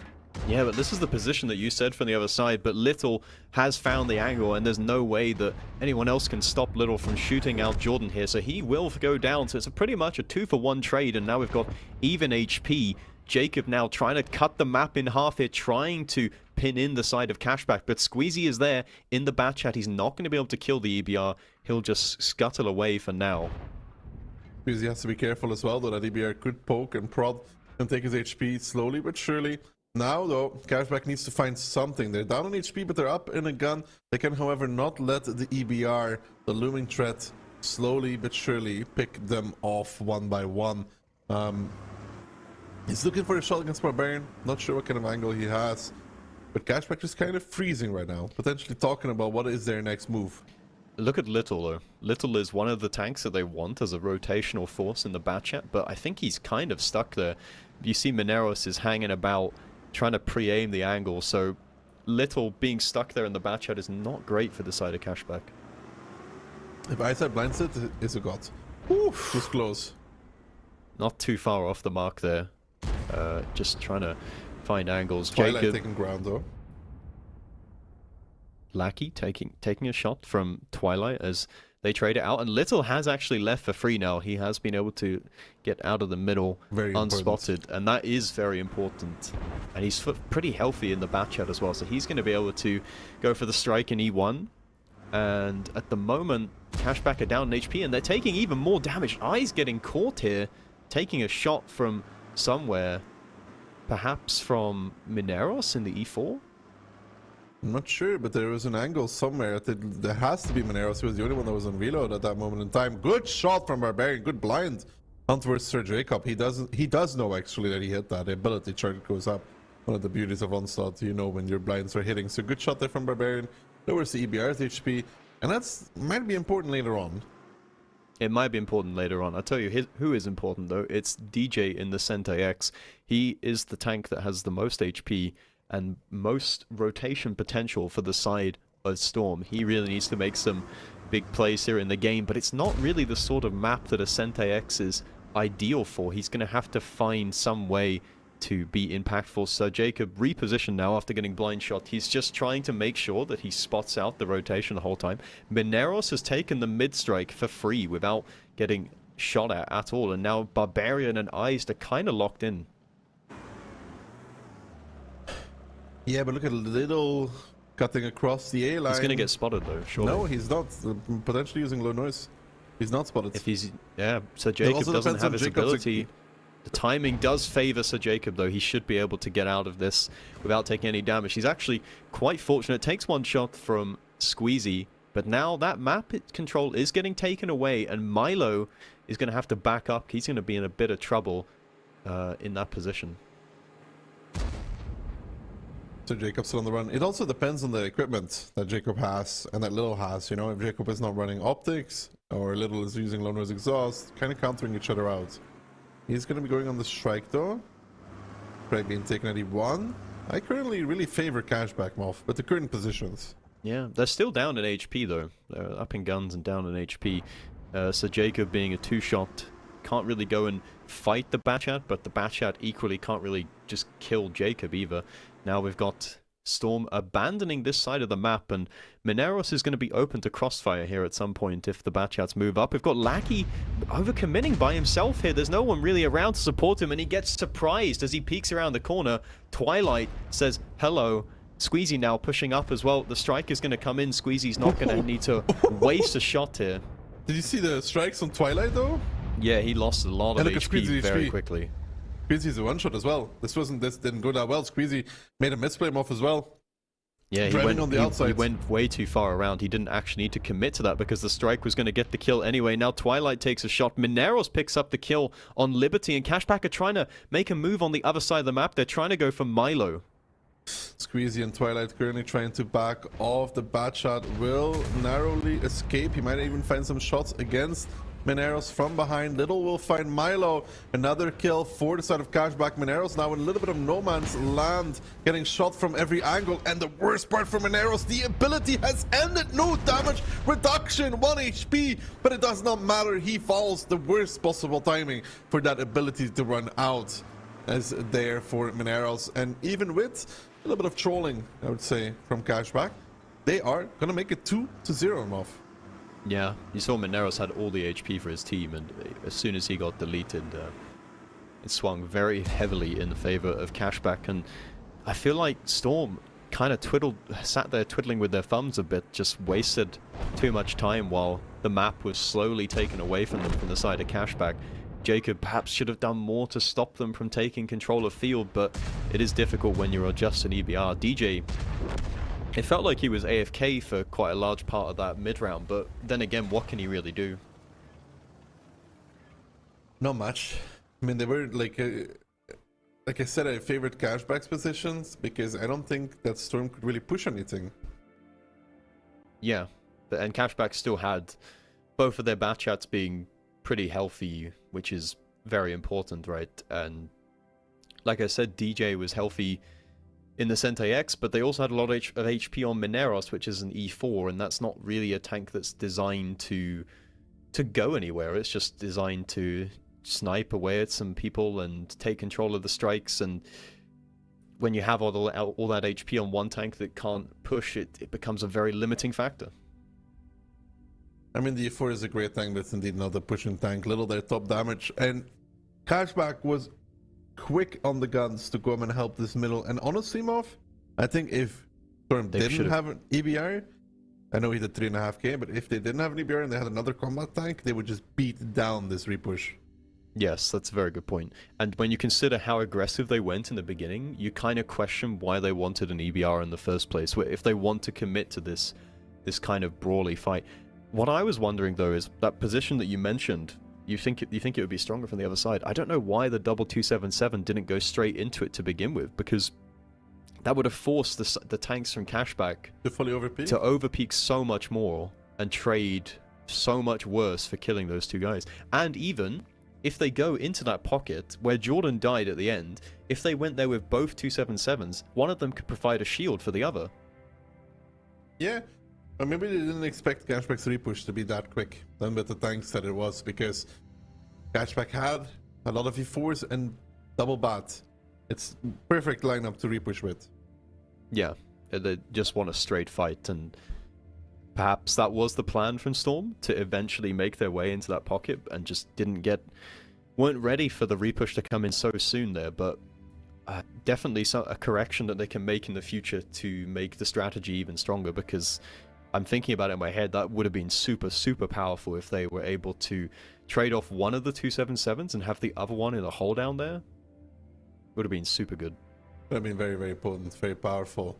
But that's just sometimes how the cookie crumbles. It's currently Cashback up 2, Storm on 0, even though I think initially Storm really took Cashback by the throat. Sadly, it got turned around in their faces, but it was not one, but 2 rounds of ingenuity by the side of Storm, where they're trying some new things, which could work for them again in the future if they perfect it. Yeah, I think the key thing is execution, right? It was good strategy idea. Cashback just read the situation well and reacted. So both teams should get credit there. But Cashback are the ones that come away with 2 round wins, and they're already on towards match point going into El Haluf. El Haluf is going to be a quick and brawl map. I do believe in Storm's capabilities. I just don't know if they can do it 2 times in a row. Well, you said Cashback aren't really too much of a troll team with changing the setups at the last second, but their lineup would suggest that maybe they don't want to play for the North. I'm struggling to see how you'd want to play for that with a K91. Storm do have the RHM, however, as well, but the rest of their lineup very much says that they do want to play for the North. They've got triple Bliskovica, double BZ, and a CS.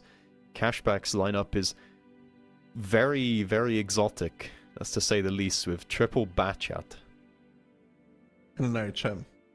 Yeah. And double 277 and a 60p. Well, they're going for it. They're going for the tiki-taka strats. Not taking the info in the beginning of the game because they don't want to give away the idea that they have. The light tanks do spot out. That's actually the Cashback. Hey, Luke can light. use his plane, no?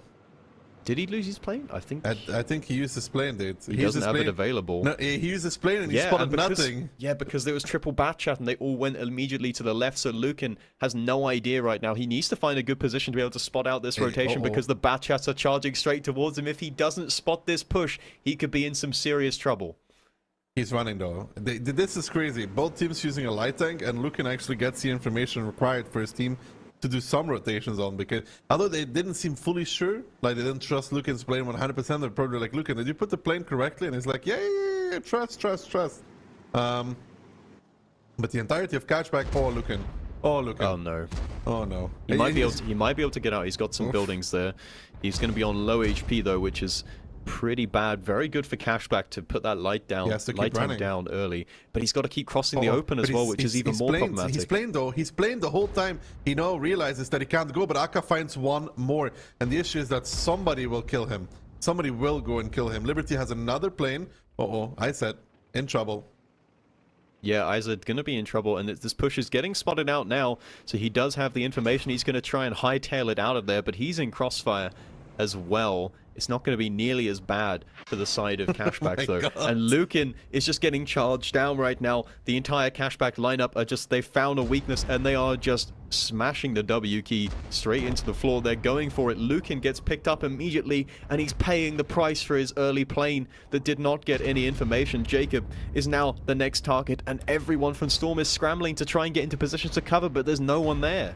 There's nobody here for Storm, so Jacob trying to boost up and out, but he's getting caught by the Batchats, and the Batchats Moth in this kind of fight are actually amazing because they just get to reload and reload every 12 seconds with 5 shells. The DPM just starts adding up. It's almost impossible, in my opinion, for Storm to do something against his eyes that even body blocking Barbarian YOLOing in. They haven't killed Sir Jacob just HP, yet, though. though. Coyote coming back in as well. The HP, indeed, not that great anymore. Finally, they find Sir Jacob, but they need these bad shots to find targets, but the Coyote and Barbarian just getting blown up by the triple Bliskovica. Maybe Cashback has done a little bit too much, too quickly, too soon.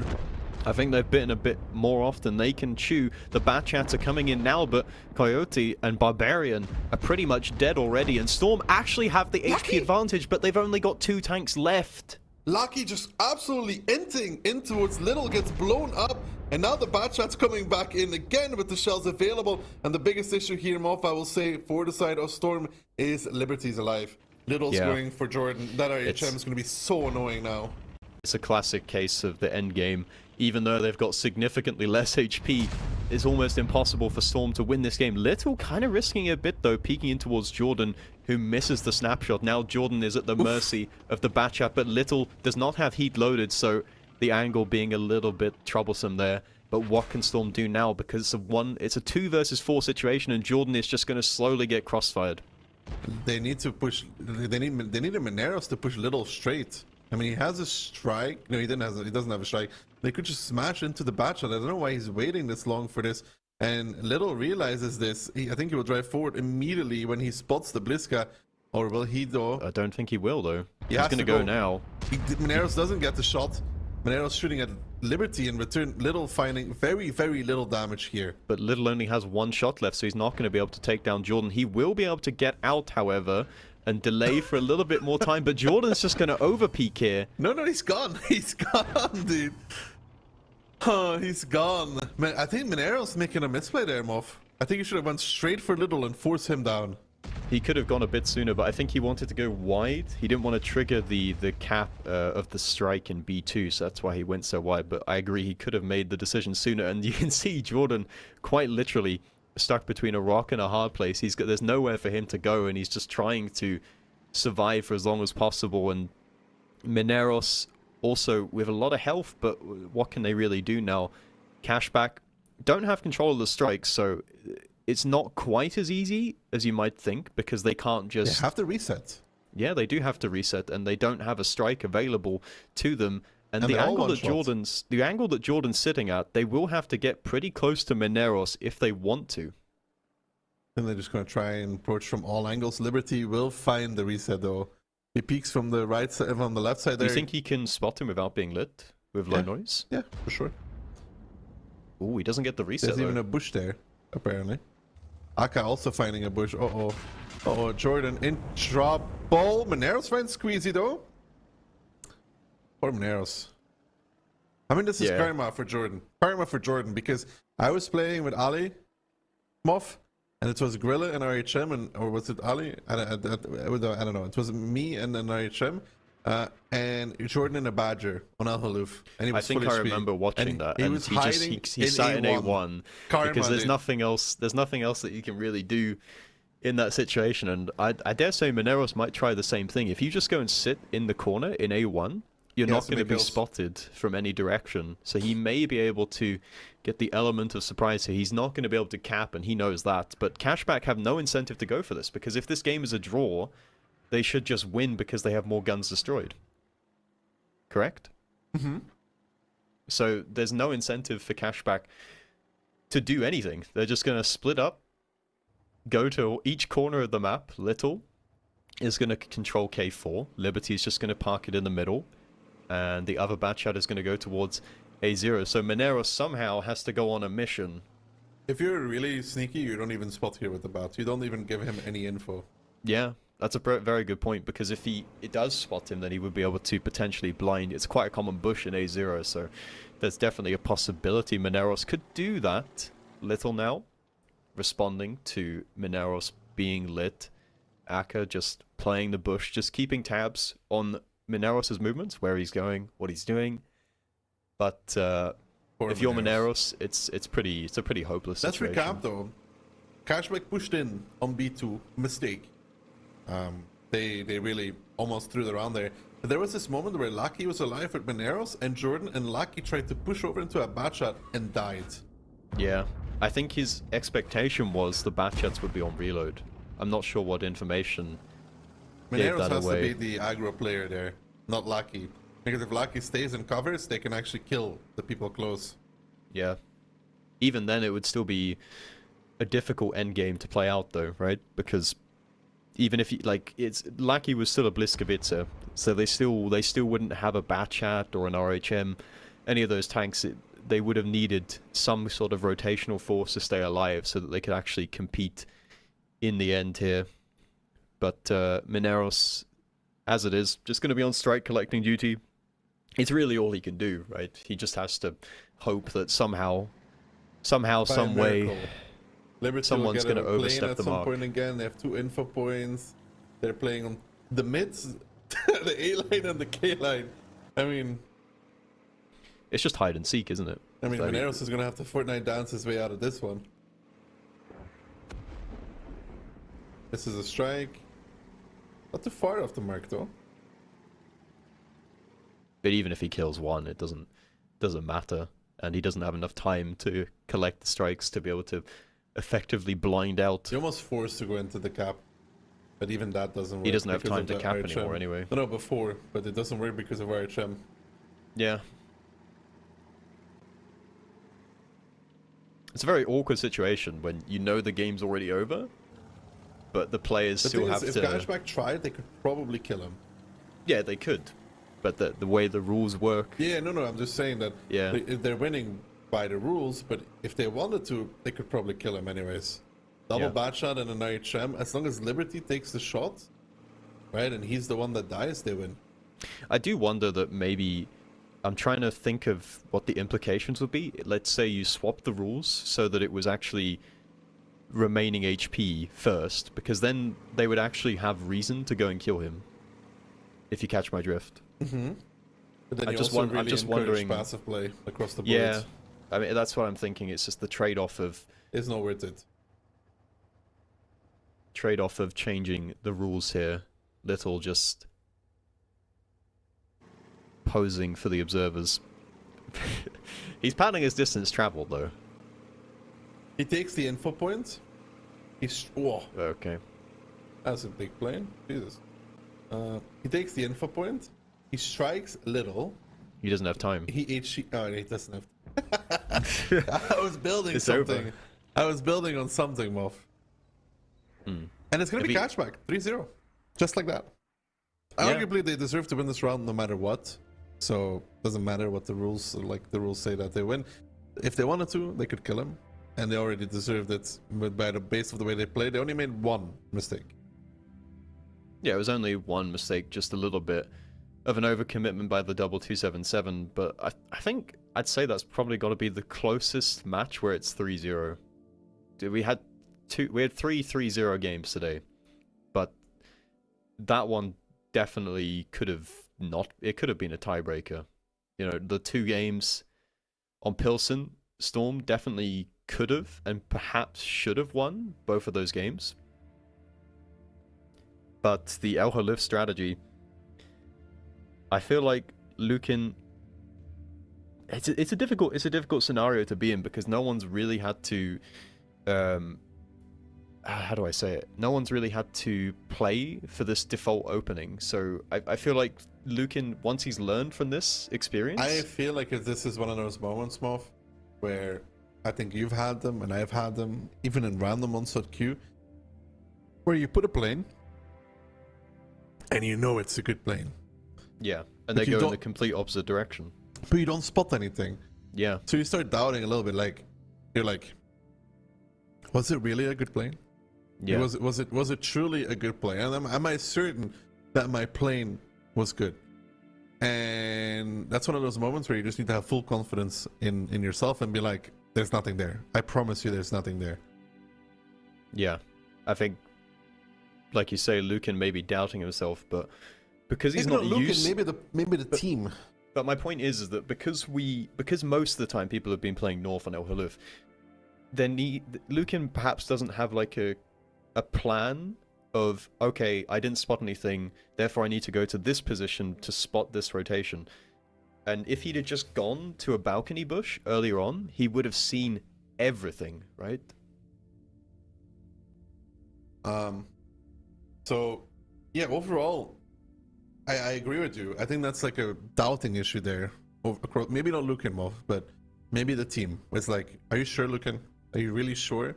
And it only takes one person to be like, are you sure? For the rest of them to go like, maybe he didn't play well. Maybe we should just keep going north. Because some of them were turning around and then decided against turning around. And then Lukin was left behind. No, but you saw the way he's driving. He's doing the sort of thing that you do when you're not sure about what's exactly what happening. you want to do. Yeah, and right? if he drove to the rocks in the base or peeked on the top of the hill, he would have spotted everybody driving in, and he would be like, Yeah. zoomies across. And I back think to one he lane. knows. I think he knows deep down that that's what he should have done. The funny thing is though that IMO, the RHM that Storm brought, if Lukin doesn't get caught at all, it's perfect for Al Haluf. And why? Sometimes you struggle with resetting, right, Moff? Like they struggle with resetting because they don't know exactly where they are, and you can't really peek. But the plane of the RHM, they will never struggle to reset everybody on the cap. It's impossible. I think if Lukin gets out, it changes the game Yeah, completely. because they can actually, Even if Jacob got caught, it doesn't matter. they can actually play north. They can camp the double strike because even in a bush, you cannot play on the cap because Lukin can play in it. Yeah, Because and he can be the one collecting can the the strikes, strike, which gives him the planes. Select the strike, put the plane, strike the guy, get another plane, put the plane for the second guy. Repeat. I don't think they ever lose to cap in that scenario. Yeah, it's interesting though the way that El Haluf is evolving, where teams are more comfortable with trying to play for the south of the map, but you can just tell that they're not quite ready for it yet. There's still a lack of understanding of how do we react to it when the other team plays to the south of the map.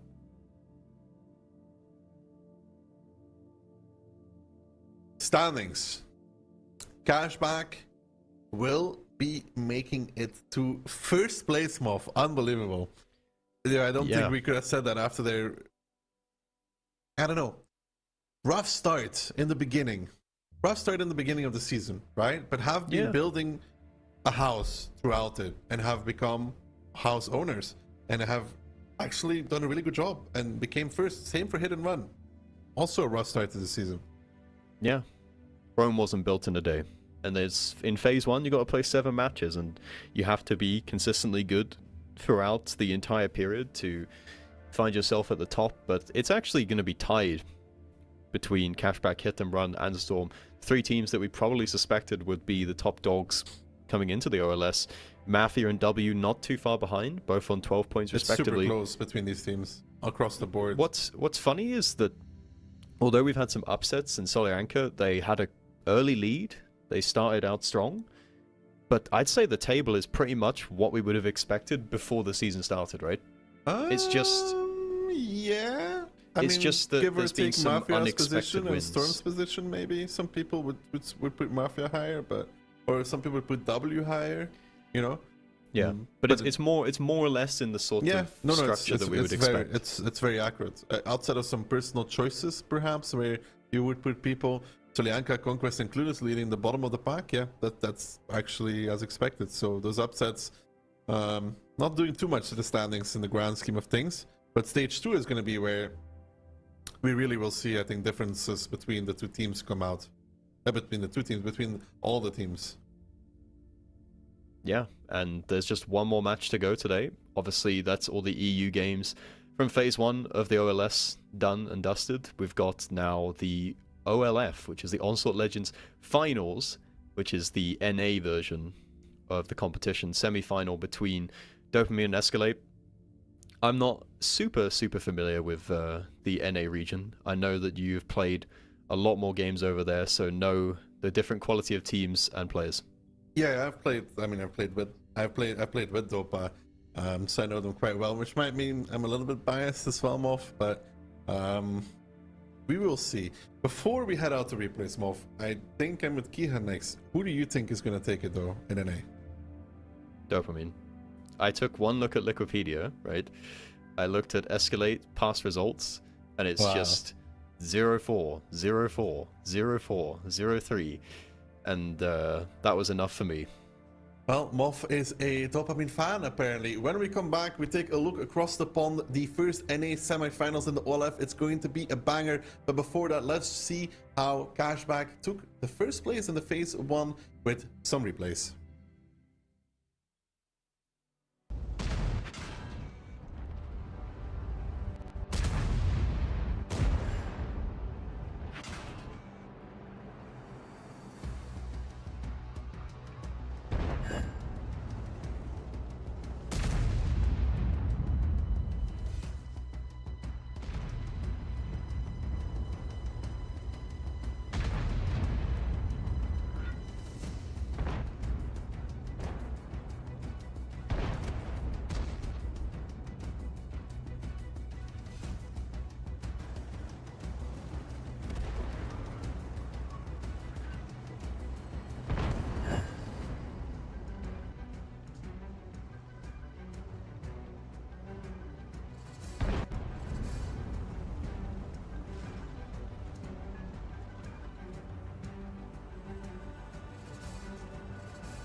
What?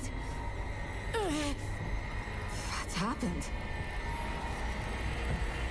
You. Let's move out. Ready to fire. Kaboom!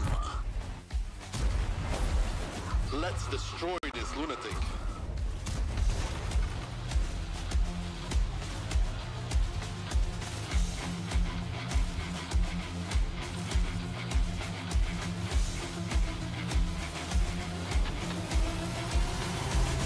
He's back.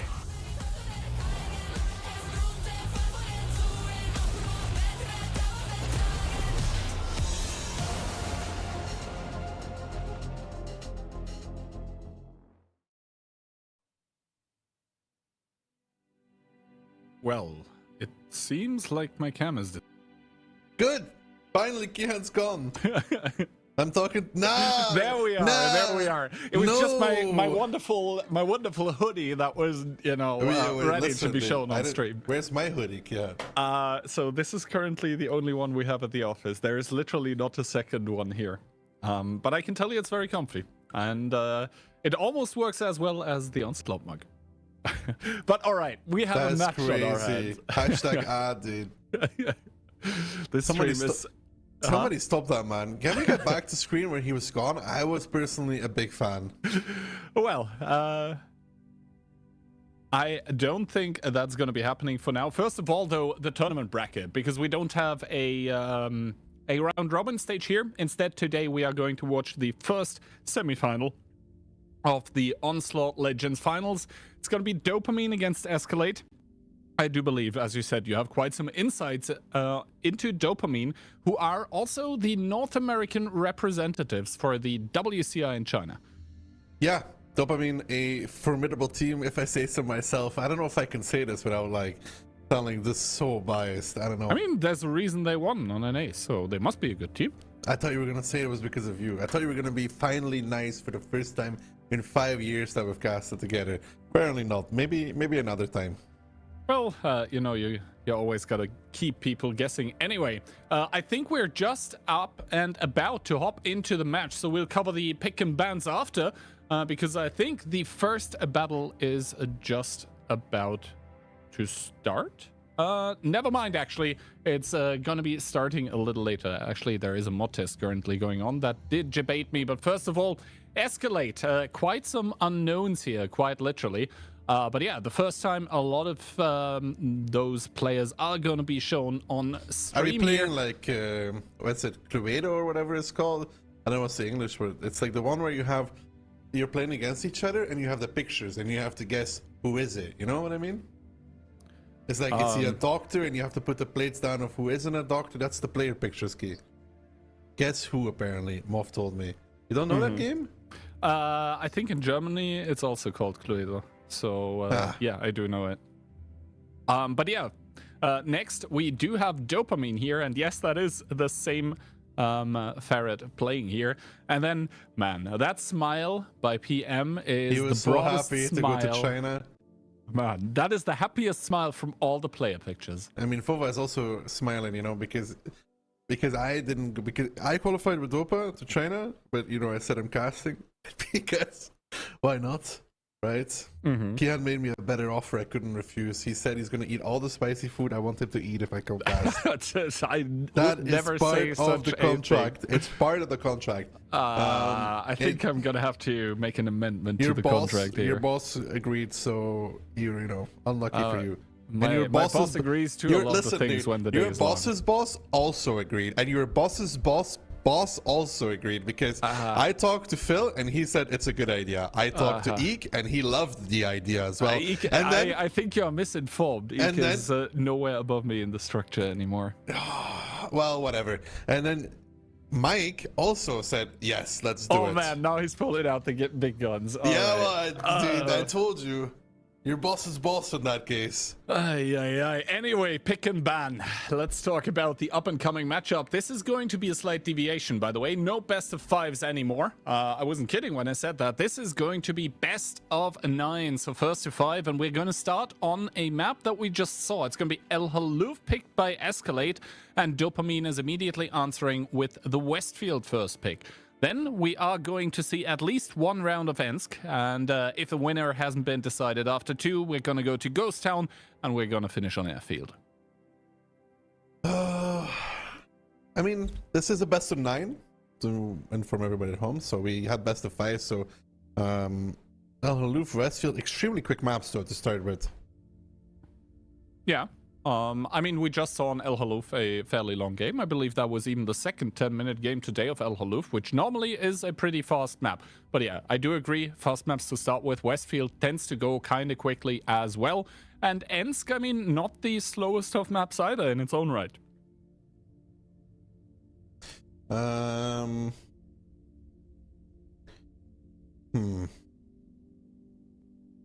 we gonna see some shenanigans in El Haluf? I think we saw shenanigans twice today. Normally people say third time's the charm, but I would be surprised, to be honest. I think both teams are going to go for Northwestern brawls here. Just playing standard. I don't know. I think Escalade might not do it. I mean, Escalade is probably and supposed to be the underdog here, simply because Dopamine is the team going to China. And some would say, careful, there's a compliment coming your way. Some would say the team is now weaker since you have left it. I don't know about that one.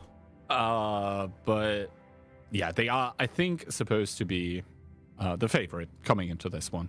For Escalade, obviously, it would be huge because we haven't really talked about the prize pool for an A2 Munch, but it isn't too shabby. $15,000 total, and winning this best of 9 here right now already gets you into the grand finals, and as the first and the second get money both, this means this is essentially a match for $5,000. True. Very, very true. I mean, Kihan, some would say that, you know, my loss was a big loss, but not necessarily because of player skill, but more because of the team's average weight going down. That was you saying that now, all right? I didn't go there. Listen, these kind of jokes have no effect on me, you know. It's like, I know I'm heavy, dude. Doesn't matter what you say. Just like I know Kihan is a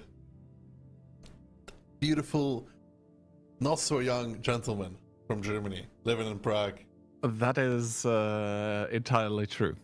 I can't deny that. Anyway, the community prediction vastly favoring Escalade, actually.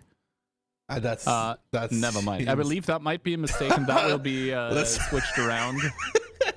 I could tell you that that it was 88% for Dopamine and 12% for Escalade. All right, so that would be more in line with it, actually. So almost 90% for Dopamine and 12% for Escalade.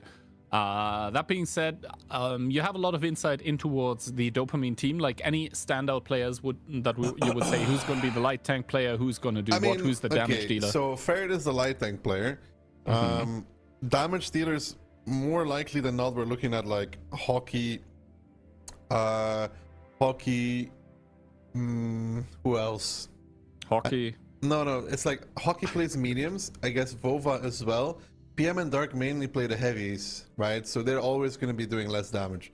Gotcha Baby wouldn't be a 4K DPG player if he played like the V4 or the 60TP or the mouse, because that's just the way it is. So I would say Hockey, Vova, and Paddy if he's playing, I guess. And light tanks is fair, so that's a given. Yeah, that's what I would watch out for. Chopa's leading, so I don't expect too much from him. In terms of damage, right? In terms of damage. Yeah, I mean, fair enough. If you're so busy pinging the map, then, you know, driving your own tank can be quite hard. And that was demonstrated by other FCs quite thoroughly throughout the, you know, stage 1 of the OLS. So, yeah. Overall, I think we might be in for a pretty interesting one, because it's been some time for those teams. I think since the OLC number 3, where basically the teams played the last time on this level, quite some time has gone by. So I think there is also going to be. I know Dopamine has been training quite a lot still. I mean, quite a lot for relative terms for NA teams, because in general they have less access to trainings, right? In preparation of China, where I don't know about Escalade. it's going to be like testing out the waters, like where do we actually stand? And the thing is also what we keep talking about is tournament experience, like just keeping the experience there, keeping it fresh. Like how was it actually to play tournaments? Where are we how do we stack up to other teams? I think that's going to be very important for either of those, besides the cash reward that's obviously greeting for winning this one. And then obviously once you get to the finals, you wanna double it, right? You don't want 5k, you want 10k instead. So as we are going to open up on El Haluf, do you think we'll see any like pocket strats, like playing offside, playing not northwest, maybe I believe light if there's tanks? somebody doing some shenanigans, it's going to be Escalade. Like that's the way I'm thinking about it. If somebody wants to surprise the other, it's Escalade. For Dopamine, I think it's just a question of we go and fight them and we will kill them on player skill, because they should win every brawl. So basically what Hit and Run did earlier today. Because yes, realistically, there was not like some giga brain strat coming out from Hit and Run. It was just essentially them winning on player skill, which sometimes is enough, and it was good for them because they didn't have to show tactics. Predictions, I mean, all of us going with Dopamine. I think that is not too surprising. Both of you saying it's going to be a rather brutal and quick affair. 5-1. Ouch. I was a bit more graceful, I guess. 5-2. But yeah, I think our thoughts are going into the same direction here. I mean, could have written 5-0, but that would be too harsh. And if it actually is a 5-0, yeah. But it could be. Then it's going to be a harsh scoreline. I mean, what are we supposed? What can we say, right? I mean, Knight Rider isn't playing, so I guess we're not going to see like anything super off meta. But yeah, Bliskavitzas, I guess, Batchats, CS, 277 possibly, maybe Inspire Medium. Although I'm not the biggest fan of Inspire Mediums on El Haluf. So we'll have to wait and see. I think we're just about ready to get in towards the OLF, the Onslaught Legends Finals, and they are going to kick off in this best of 9 here with Dopamine and Escalade. And Dopamine are gonna come in with okay, that's an interesting setup. And EB are actually together. Never mind, he switched away. All right, double Bliskavitza for now. One Udes, make that triple Bliskavitza, a Batchat, and double BZ75. Escalade, on the other hand, RHM E3, 4 Bliskas, and Elio. All right. So already we do see something that is not super common, I would say. That Leo 1 on El Haluf is not a super normal pick, I would say. Herman there in that RHM is going to ignore the spotting tower. Instead is going to drive through the bottom of the map. The Leopard 1 of Flounder is going to get the informational tower. So now Escalade should know exactly what they're playing against, and that is, I would say, a fairly straightforward and standard play by Dopamine to go for the strikes. RHM sneaking behind for the side of Escalade. He will get some pot shots into the back of them, already hits Blur, so they are aware now. He's taking the info, but that's going to be double strike they're facing off, though, against. I think Dopa might just try to straight push almost. Well, we'll see. The first strike does go down. How many tanks is it going to connect to? It seems like at least 3, possibly 4, as Chopa, the first one into the fray, doesn't want to commit in towards against that E3. Second strike does go down as well, and that is going to be another 1600 damage. We can see that Dopamine is just crushing it right now here in the northwestern part of El Haluf as Anakin goes down towards one shot. Dark Ninja to pick it up. First kill for Dopamine. First kill for Dopamine, and they're going for a lot more as now they're converting on towards Daz in the E3 and Mr. Hood and the Bliskavitze. They're not going to have much of a better time than their previous teammates did, as they are also getting deleted. They're even ignoring Daz in the E3 because, let's be real, the Bliskavitzes, they carry the DPM for the team. They need to die first, and this Pocket strategy from Escalade with the Light, with the Leo Kihan, never seemed to really work out for them. Yeah, no, it never seemed to get going. There was no opening to push upon, nothing to collapse, and the Leo didn't really get to farm anything. I mean, that strike here doesn't even connect on towards Blur here, so Herman is probably going to get found as PM chases Flounder, and he is not going to get away. Good shot by PM here to secure the kill, and only the RHM left for Escalade. This is Dopamine coming into this semi-final, and they are looking strong. I don't know if putting all the Blitzkas there is in C2 is such a good move. No, like you play strike. against double strike, and then 2 times 1600 damage. That's 3,200 HP that you're never gonna get back. So I do agree. That was not it here. The information tower, I think that was what got the information on towards Herman, who is ducking, who is weaving, and who is diving for cover. He does get it for now, but I guess if not killing, then the cap is going to secure the victory for Dopamine. I mean, he's extending the time a little bit, so that, which is fair. Yeah, so that, I mean, they have more time to talk, and it's also lowering the time of the attack. This also lowers the time of the attack a little bit. But Herman actually, all right. I mean, yeah, I think it is fair to say that we have arrived on the North American server. I think it's a close match, so only 2 times left standing for Dopamine. Yeah, true.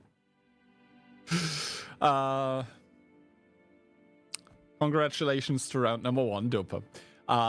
But yeah, overall, I think if we take a step back and actually look what happened, I think that the strategy that Escalade was employing here just completely fell to pieces. There is no sugarcoating that. It was just that Dopa's strategy was, if you stack them up 1 for 1, just straight up superior. Yeah, and for them it was a quick and easy round, just pushing forward just like they had to.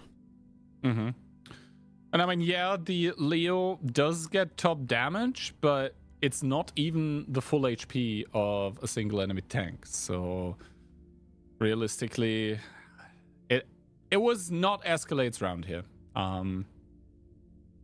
But maybe they are trying to lure Dopamine into that false sense of security. I know that is a load of copium, but Choppa actually coming up top damage. So, not bad for him. I mean, what else is there to say about that round? I think if you play like this with HM behind, you can't have all your tanks sitting on that ramp waiting to get striked. Yeah, no. That is just 3,200 HP just down the drain, and it also just enables the overpush. Yeah, on the one hand, Escalade made the mistake, and on the other hand, Dopamine recognized the mistake and exploited it. So, I mean, bad on Escalade in that, I guess, matter, but good on Dopamine for just capitalizing and taking an easy round 1 off of this. That being said, sides are going to be switched now, but so far I didn't really see why Escalade would be picking El Haluf, because that was not it. That really wasn't it. That indeed was... I mean, it's only the first round key. Let's not get too deep into the Escalade is losing 5-0 territory. They've played 1 round. There's still 4 to go before Dopamine closes out this match, which is still a long way to go. The first one on El Haluf, and indeed did not look that great for Escalade, but potentially round 2 Kihan could bring us something better.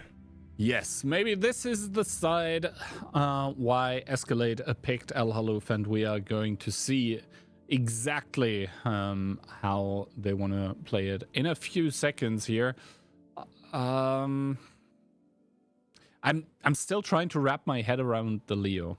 Like, it doesn't make too much sense to me, because there is nothing that a CS, for example, wouldn't do better in the fighting/flanking department, because realistically the better accuracy that the Leo gets in Onslaught doesn't matter as much, and the CS is quicker at doing it.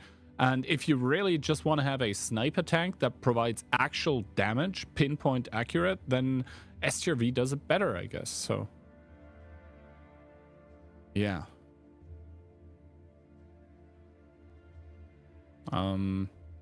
I wasn't a big fan of the Leo 1 in like attack defense, and I'm not a big fan of the Leo 1 in Onslaught or in 7v7 in general. I'm a very big fan of Leo. Yeah, maybe random Onslaught, but not in here, competitive Onslaught. I mean, it can kind of serve as a CS replacement. In this meta, it's not that great, though. I will agree on that. Anyway, though, round number 2, and this time both teams are actually bringing a light tank. Dopamine coming in with a singular one, triple Bliskovica, one Udes. Make that double light tank. All right, for Dopamine. Never mind, single one again. Together with an Udes and a Beezy. Escalade, Udes, 5 Bliskas, and an RHM. So both teams actually going with RHM. Mm-hmm. Which is kind of unusual. We have seen a lot of teams on the European server just skipping the light tanks altogether on El Haluf because they think they need all the HP and all the armor and all the sustain in a brawl that they can bring to the table. Now, however, actually Choppa gets sent through the lower side and he does spot out a couple tanks, but the Bliskovicas decide not to stay stationary. And I think even though we have 2 light tanks, we are going to get some sort of a northwestern brawl. Herman is committed though. Herman's indeed committed to A1, and potentially some tanks will cross. It's going to be just a BZ and a Bliskovica. Some damage being taken, and the rest of the team here for Dopamine just holding the angles, and Herman is not going to be taking that strike. I can tell you that much. Nah, he is not, because especially Chopper took the strike. He could reset that one as well if he wanted. Instead, he does a quick and easy 1600 damage on towards, once again, the clumped up Escalade Bliskovicas on the ramp. It's the other ramp this time around. He does even come with the backstab, forcing one of them to turn around, the others falling back a bit. In comes the second strike as well, and this is just a repeat of what we saw last round, except this second strike only, quote-unquote, does 1200 as Herman falls in the Rheinmetall, and now Chopa behind all of them. This is a tragedy for Escalade. A tragedy waiting to happen. A train wreck also in action right now. They get pushed back from B2, B3. The light makes a little bit of a distraction, gives them an opportunity to push back up, and in the meantime Escalade also lost A1. They had to win either C2 or A1 key hand in this battle to be able to do anything. I mean, Choppa will fall in the light more likely than not, or he should, but the rest of the Escalade team will follow him to the grave, and it doesn't even look like he's gonna die either, as in round number 2 it is going to be Dopamine all over again, showing Escalade El Haluf may have been a bad map for them to play on. Yeah, El Haluf is going to get picked quick and easy by Dopamine. GG easy is what they're gonna say after this one, and Escalade without a chance, really. But I think the problem there was not like the player skill or the cohesion, it was just the tactics that were not up to current speed of meta. Dopa was playing rings around what Escalade was doing, quite literally. And to be honest, the RHM at the end it died, but you know, the fact that it got out in the first place against those triple Bliskovicas firing at him, that was crazy. I mean, it's what it is. For Dopa, it's very good. For Escalade, it's very bad. Good strategy from Dopa, though, Key. Sneaking the light towards the C2 strike. Herman never gets to take A1 in his light, so they control the entire map. Also, I have to say, I'm not the biggest fan of sending just one tank to the corner, because that one tank then is going to be caught. It's going to be one of your either lights or medium tanks that cannot leave anymore, because the cross back is going to get heavily aimed at by everyone on the enemy like ramp/balcony. So I like it much more when you don't take the corner strike, but instead the other one, because now that one has basically 2 or even 3 ways to leave it. So yeah, things falling apart for Escalade on El Haluf, but the good news for them is El Haluf is now played. That's going to be it with El Haluf. So we're switching over to Westfield, and I don't think we've seen Escalade. I don't think we've seen Westfield in quite a while now. No, we haven't. We definitely haven't seen it today. So Another potentially very quick map waiting to happen, though. Before you know it, Kian, it could be 4-0. Maybe. I'm pretty sure Dopamine wouldn't mind, but I think Escalade, they they have prepared for this, and they don't want to go out so easily. So yeah, even though the favorites are leading right now, let's not count them out as of now. But yeah, Westfield, it's kind of a funny one right now because there is several ways how the map can go. Like both teams, for example, can go for upper brawl / cap, or none of the teams do that and both try to play like lower side / village, try to get the points of information, the points of interest, like with the strikes, with the information towers, all that kind of stuff. Or one of the teams actually goes for cap and the other one plays outside, which is, in my opinion, the most interesting interaction that can happen, because nominally the team then playing outside, in my opinion, should be favored, but only if they play correctly. So if you do that and the enemy is on the cap, it's basically a skill check. What kind of game style do you think we're getting here in Westfield, Kian? North brawl, south brawl, mid brawl? That's actually the 3 options. Sure, that is a very good question. So I think maybe from Dopamine we are going to see outside plays, so south probably. Escalade might be going for cap or for overpush immediately in around the cap, but we'll have to see. It is like a box of chocolates. You never know what you get. Well, maybe it will change now because we do see roughly what we are going to get. Now, Dopamine coming in with double Light Tank, double Bliska, Badger, and double BZ. So Dopamine is going to linger a few tanks around the cap, but they're also going to play for points of interest. Escalade in return, triple Bliska, CS, BAT, 60p, RHM. I don't know if I'm a fan of double RHM on Westfield, Kian. Yeah, I mean, it can work, surely, but the fact also is that if you pick double RHM, you're giving up a lot of HP, a lot of armor, and a lot of DPM, which is, I think, the most crucial point here for a little bit of mobility. Most tanks by both teams have been spotted, only the light tanks not. So Mr. Hood currently is unaware of the fact that he's playing against double LT, and he does have Aubrey with him. So at this point in time, the double LT by Dopamine needs to be quite careful as Mr. Hood starts committing in, and that is double LT on the outside for Dopamine. They're playing this very, very passively with tanks that are usually supposed to generate map control, but Aubrey actually takes 2 shots by those LTs. Aubrey taking damage, forced away. Vova and Chopper finding Mr. Hood, though, who went way too far, and he might take another volley. No, he luckily gets right around the corner, surviving. Aubrey still spotted, though. He needs to be careful in that bat shot as well, because he's going to get shut down by the RHM, and this is a bit of a miss ammunition type choice from Vova. Hitting that long range HE, Kihan, it's not very easy on the RHM because it's 700 meters a second. You almost want to be shooting APCR, and they're still getting shots even on the back of these Bliskavitzes. And Escalade, yeah, they have again nothing really going for them. No, indeed. There is one tank sitting on the cap for Dopamine. I mean, yes, Escalade just got a spotting tower, which they didn't use yet, so Aubrey is still keeping that one for worse days, for a rainy day possibly, but it is raining shells at the moment on towards the Escalade tanks. This is why Dopamine already has secured this HP advantage. They also have 2 tanks on the cap, 25 seconds remaining, so something needs to come out of Escalade rather soon. Can they find anything? It doesn't seem that way. Aubrey might find Vova here, but one clip is not going to be enough to kill him. 10 seconds left.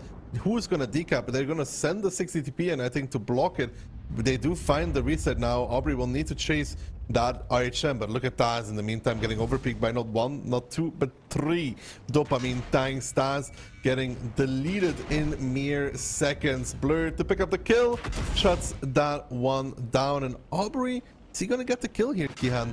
I'm not sure. I don't think so. No, he's dead as well. Boba picks that one up, and the cap getting started yet again. It looks all but over for Escalade in this one. 15 seconds. Anakin, taking a lot of damage there as well, and it's really just Dopamine o'clock, apparently. Yeah, no. Escalade once again falling apart in a round where, you know, there was an interesting initial idea, and I think there was some mistakes by Dopamine as well. For example, ammo choices on Vova. But like there were the bigger mistakes coming out of Escalade here, which were forced, to be honest, by Dopamine, as someone had to go close to the cap. But like this situation was brought upon themselves by themselves. They weren't able to secure the outside against the pesky double LT. They weren't able to secure the strikes to reset, and that meant in the end that they had to start suiciding tanks. Yes, Anakin is now running Ring Around the Rosie with the Bliskavitza, but there is just too much. Too many yellow tanks here on the map as Vova gets the ram kill on towards Deuce Sun, sacrificing his life in the process. He's not going to care. 3-0 Dopamine. 3-0 for Dopamine, and we talked about Wessel being very quick key hands. We could be looking at a 4-0. I mean, you know, and it's not to ride the Dopamine bandwagon here, right? It's, I think the match is currently showing that we are headed towards a devastating scoreline unless Escalade does something, because so far they haven't been partaking in any of the rounds. Yeah, I think no one is going to fault you for saying that, because even me, like, I am obviously unbiased since I wasn't on Escalade or Dopamine, and I think even to like the casual viewers right now, it is pretty apparent that the team of Dopamine has been winning rather cleanly. I mean, the first round was pretty close, you know, only 2 tanks remaining at the end, wink wink, but yeah, no. Escalade, they need to step up their game, and they need to, I think, start now. You don't come back from a 0-4. You just don't. Damage-wise, pretty nicely spread across the board for the Dopa lineup. For Escalade, quite decently spread as well, but they had no answer to the double light tick and zero line. No. And the thing is, like, yes, at one point, Aubrey in the bat chat found the light tank, but then the light tank was like, oh, you found me? Actually, it's the other way around. It's like, you know, you think I'm locked in here with you. Turns out you're locked in here with me. It's like, just complete demonstration of power here coming out from Dopamine. As it stands right now, the match is obviously not over. If this was an EU best of 5 from phase number 1 of the OLS, we'd be done. This is 3-0, but this is a best of 9, and this is a semi-final in the OLF, so we are not there yet. But as I said just a moment ago, if Escalade wants to have any say in how this match goes, they need to put a point on the board now. Ideally 2 or 3 or more. 4, 5. I mean, if we're handing out at this point, we may as well just give everything, right? But yeah, I will say that this, on paper, is the weakest semi-final. Again, not trying to be mean to Escalade. And that the one we're going to get next week is the, or should be the super competitive one,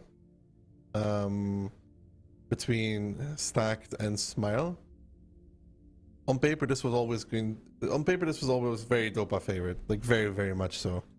Mm-hmm. But there is a reason why Escalade has made it here. So let's see. Maybe they've been secretly cooking something up, because that is, well, something they could need right now. For them, I hope that at this point in time they're not tilted, because that is what can actually kill you in a match. Just, you know, you keep getting annoyed even at the smallest little thing going wrong, and then that escalates, pun not intended, into you actually making mistakes.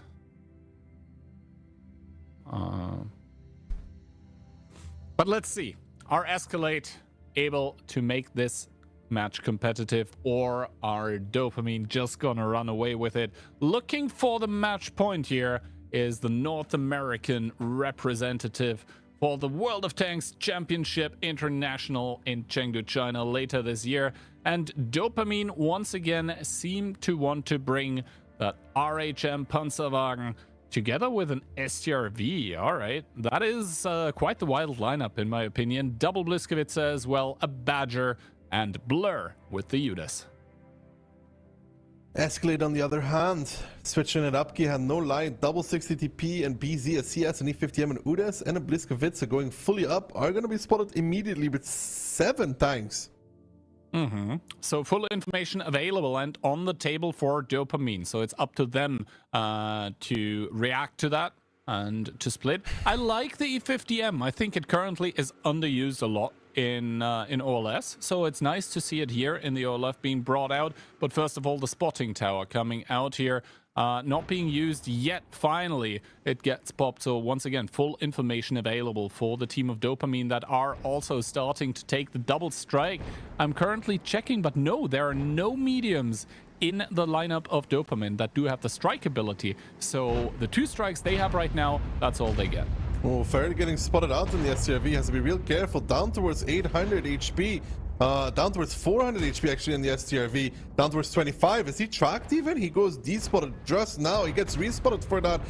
Dead, actually, Ferry in the STRV. Not sure how that happened. Well, it definitely wasn't a plane by a light tank. That much I can tell you. But yeah, he did end up getting spotted. Maybe Anakin has CBS or something. Always a possibility, but still 10 seconds on the cap remaining. But there is a strike that is still in the hands of Vova. Let's see when he actually uses it. It does go down. It resets no one, and the base gets captured. That's kind of anticlimactic, but that is at the same time also is exactly what Escalade needed. Let's go, Escalade. Just 4 more times, dude. You know, I wasn't getting excited there in that situation because I was like, well, the strike is going to reset. Surely. And then I saw it go down and I was like, all right, he placed it at the correct time. But that, like, the reset didn't happen. Like, it was... It's good for Escalade, and it's even better for my prediction. Ah, true. 5-1, right? Exactly. Well, for my prediction to come to true, Escalade needs to get 1 more on the board, and so they're halfway there. Turns out in a match where, you know, only 1 tank dies and then it gets kept out, no one really does a whole lot of damage. That's not going to be too good for the average DPGs here in the OLF.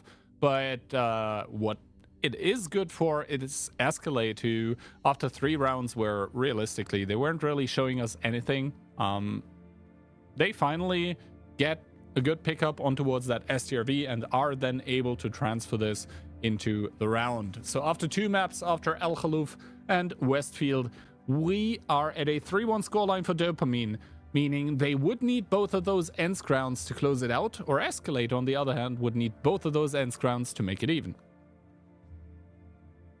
NC is also still a very quick map though, technically, or can be played very quickly.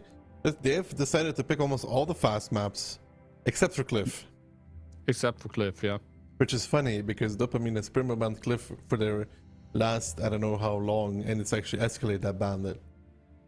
I mean, Dopamine was probably like, alright, you banned Cliff, nice, so we get to ban, like, either the best map of the opposing team or the second least liked map of our own. So perfect pick and ban here, at least at the start, for Dopamine. That being said, Ensk, I think it is a map that is not fully, like, developed yet in terms of meta.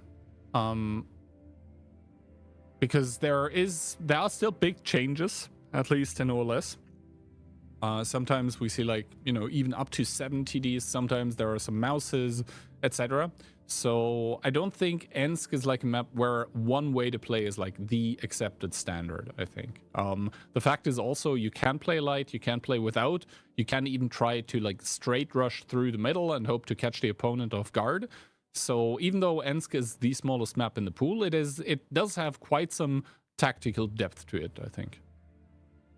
It can be played in many ways. You can still play fully east, you can play 1-2, you can play slow rails control, we saw. Was it Cashback? Play a very nice field push, I think on Thursday. So yeah, with the Tisak, you mean? Yeah. So there's still many ways to play it, and you really have to be on the mark to be able to stop it. Yeah. I don't know if we're gonna see any Tissacs here though. I mean, I don't know either. The fact of the matter that we did see a Tissac on Ensk basically being used to permatrack TDs, that made me very, very happy. That's all I wanted to see from it. That was basically my goal for all this. And it made me extremely happy. I don't know why, but I really liked seeing it. I was chuckling the whole round.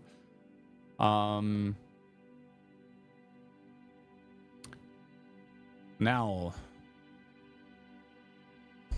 I mean, once again, this is a very, very important round, I think, mostly for Escalade, because for them, everything, like the top priority right now needs to be to not let Dopamine get on tiebreaker too early. So they have that safety net, or they keep that safety net while they themselves try to accumulate more and more points.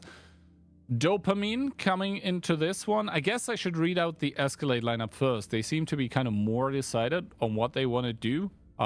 Triple, make that quadruple E4, 1E3, 1-4-30. You being played by Anakin, and Aubrey bringing the bat. No V4s, no V4s for them actually, versus Dopamine's only 1E4, V4 as well. Double E4, a VZTD, a Batchat, which is going to a V4, a Mouse, and a 113. Isn't it the only team that likes 113s? The 113 and I is a long story, but it's not a love story, is what I can tell you. I am a big advocate against the 113, but if Paddy likes it, I mean, who are we to blame him? Let's see if Escalade are able to close the distance here a little bit. Aubrey already committed very, very deeply here, but not spotted yet. He doesn't see Ferret, but he's going to reward his play with a quick arty strike. Quick arty strike, gets info as well, because that's what the Batchat does. It spots everything.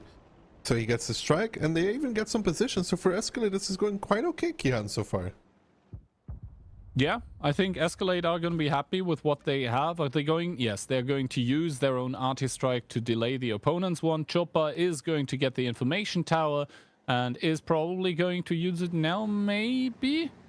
No, he doesn't actually. So he is going to wait and keep a lingering threat above Escalade's heads. Now he does use it, so now full information available, and Taz actually takes a shot of damage for that, as a Dark Ninja starts to cut off the lines of communication here a little bit for Escalade. They cannot really cross closely in towards the rail lines anymore, I guess. They're gonna cross over with the full team, which I don't know about this one. Kihan Serve already getting a lot of damage. 1.5 on the crossing. They're all spotted. What? 1.2 from the strike. Another shot. Another pounding for the boys from Escalade. They do 1k in return though, Kihan, but this was unnecessary, no? It was indeed unnecessary, as Taz is now in a 1 versus 2 situation, also on the rails, as Ferret starts to engage against him and PM in that mouse. He's going to be smiling even more broadly than he does on his player picture, because he's going to have an E4 to farm, as Aubrey here does get tracked in the Batchat, tries to clip out, but all of those TDs have currently the Juggernaut ability active. That means the Batchat clip all of a sudden isn't so potent anymore.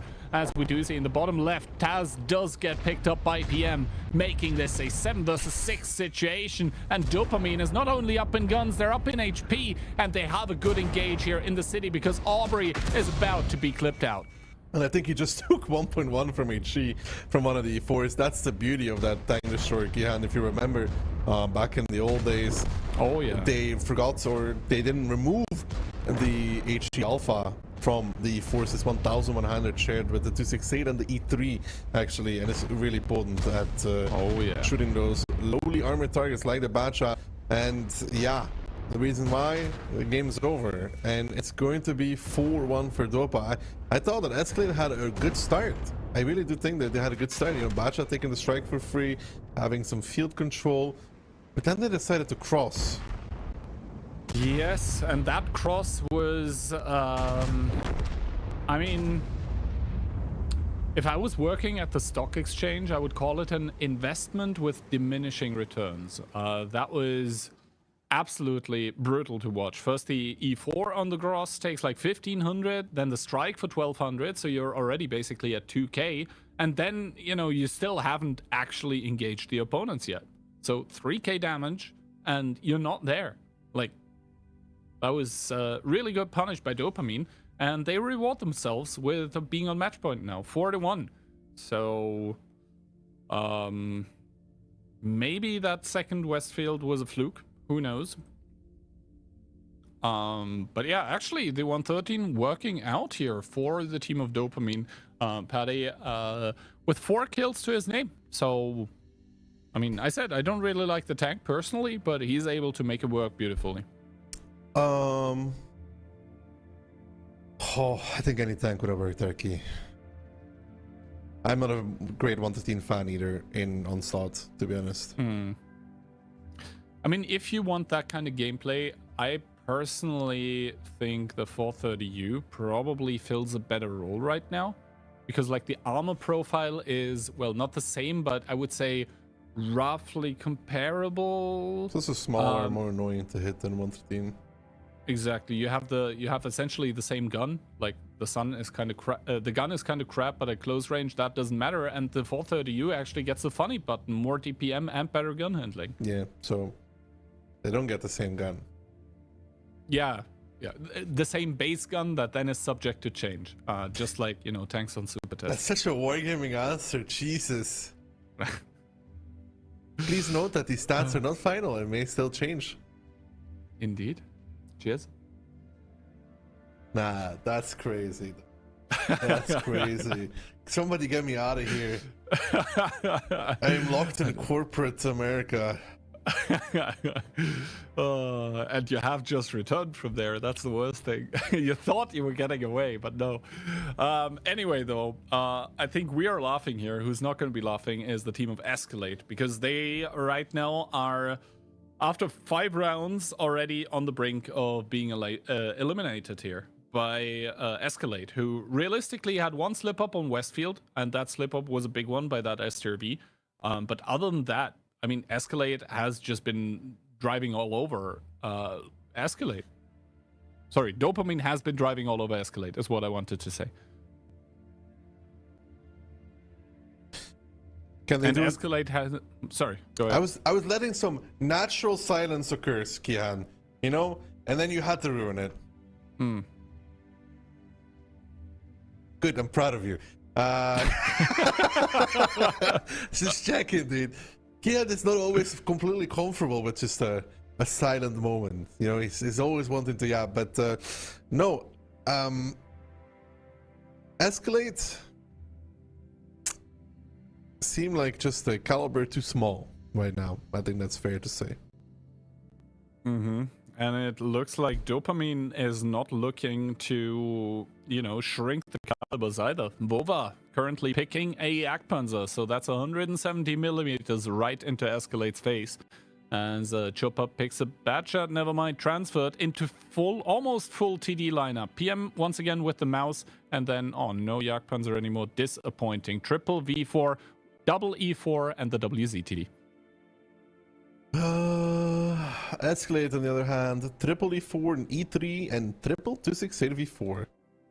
So they actually do bring the full TD lineup. So whatever DPM Dopamine think they have, it's gonna be subject to change. Where's the Tesak when you need it, Kian? Indeed. I need a hero. I need a Tesak, and it's nowhere to be found. Escalade opening very city-oriented. They're leaving 1E3 with Doosan behind the rails. They're pushing Taz in the E4. That needs to be careful because he's spotted now. And immediately, Dopamine taking 2 POIs on the field here on the green. They're going to get the information tower. Do they pop it immediately? No. Now they do.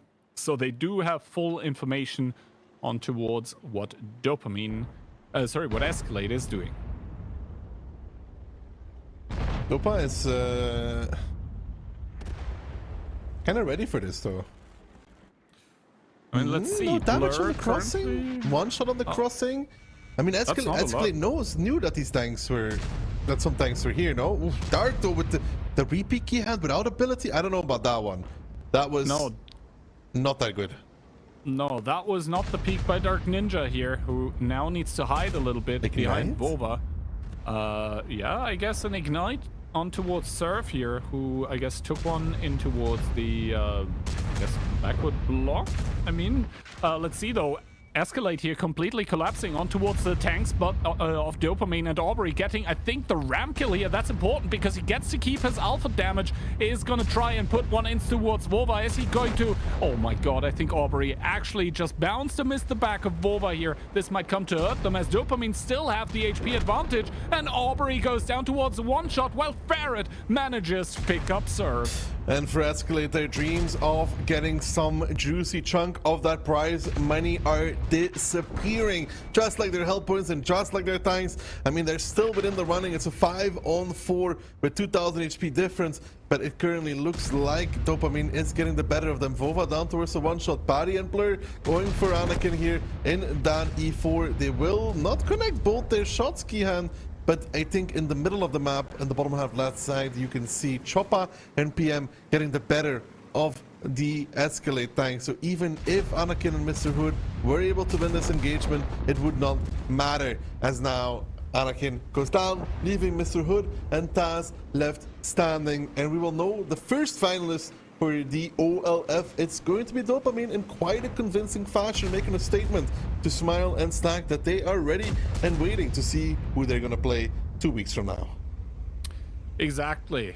We do know the first participant of the stream on October 13th, and that is going to be a Dopamine absolutely dominating Escalade here. Mr. Hood exploding, and that is going to confirm what we already knew. Dopamine is going to absolutely wipe the floor with Escalade here. 5-1. Congratulations already for securing $5K US. They're going to try for 5K more on the 13th against the winner of the other semifinals. But yeah, that was kind of brutal, not gonna lie. It's a bit rough. It was they never really had an opening, except for that one Westfield. Yeah. What can you say about that? Yeah, what can I say about that? What can you say, Key? What can I say? Yeah, what can I say? Monstrous performance by Dopamine is what I can say. Anyway, though, damage, I mean, the E4s there that were in the brawl kind of with the most damage because they lived the longest for Escalade, but overall, I don't think it was like big pen issues or something like this. It was actually the tanks of Dopamine that didn't end up penetrating a lot of shots or actually shooting a lot on the initial cross coming out from Escalade. But overall, I think it was just on a tactical level vastly superior by Dopamine here, who end up taking a extremely deserved victory over Escalade. They're going to lock themselves in towards those grand finals. And next Sunday, actually, on the 6th of October, we are going to have the other semifinal in between Smile and Stacked. Who do you see favored there? Hard question, but I think I would say Smile. They have the experience, they have the second places from the last two OLCs. I think it's fair to favor them in that regard.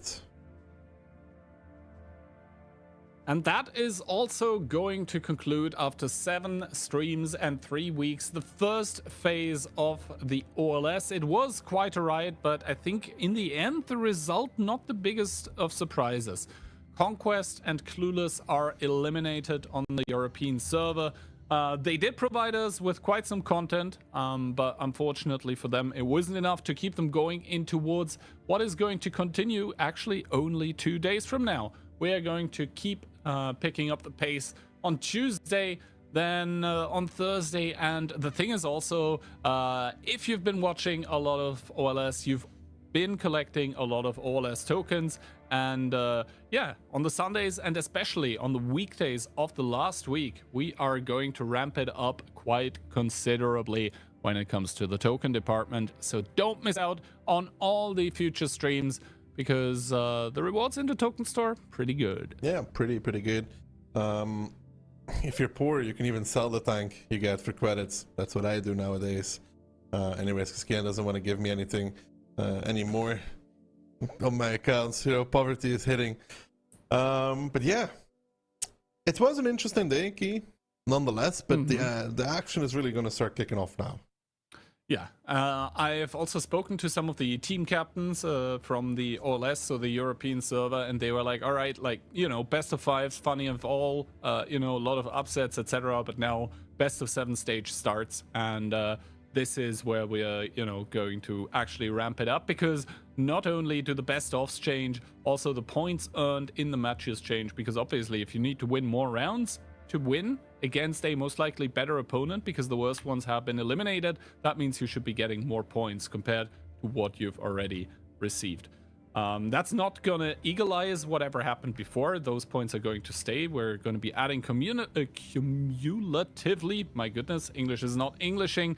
But yeah, I think, Ducky, that is a sign for both of us that it has been quite a long day. 5 matches is what we covered. But if that wasn't enough World of Tanks content for you, and you've still not managed to claim all your drops, then this beautiful man here to my right, Ducky, he's going to continue on his own channel. We're going to rate him, so stay awesome there as well. And as always, last words go to you. If you've enjoyed this part of the OLS, the next 2 weeks are going to be the one where the real winners stand up, and we'll get to see which of the teams is the very best. It's done with the fun games. It's time for the hard games. We will see who is going to be able to take it in the next few weeks, and then we will get a winner at the end of it as well. I look forward to it. I hope you guys as well. I hope you guys enjoyed the broadcast. It was a pleasure being back with Keyhand. Hope you guys enjoyed it as much as I did.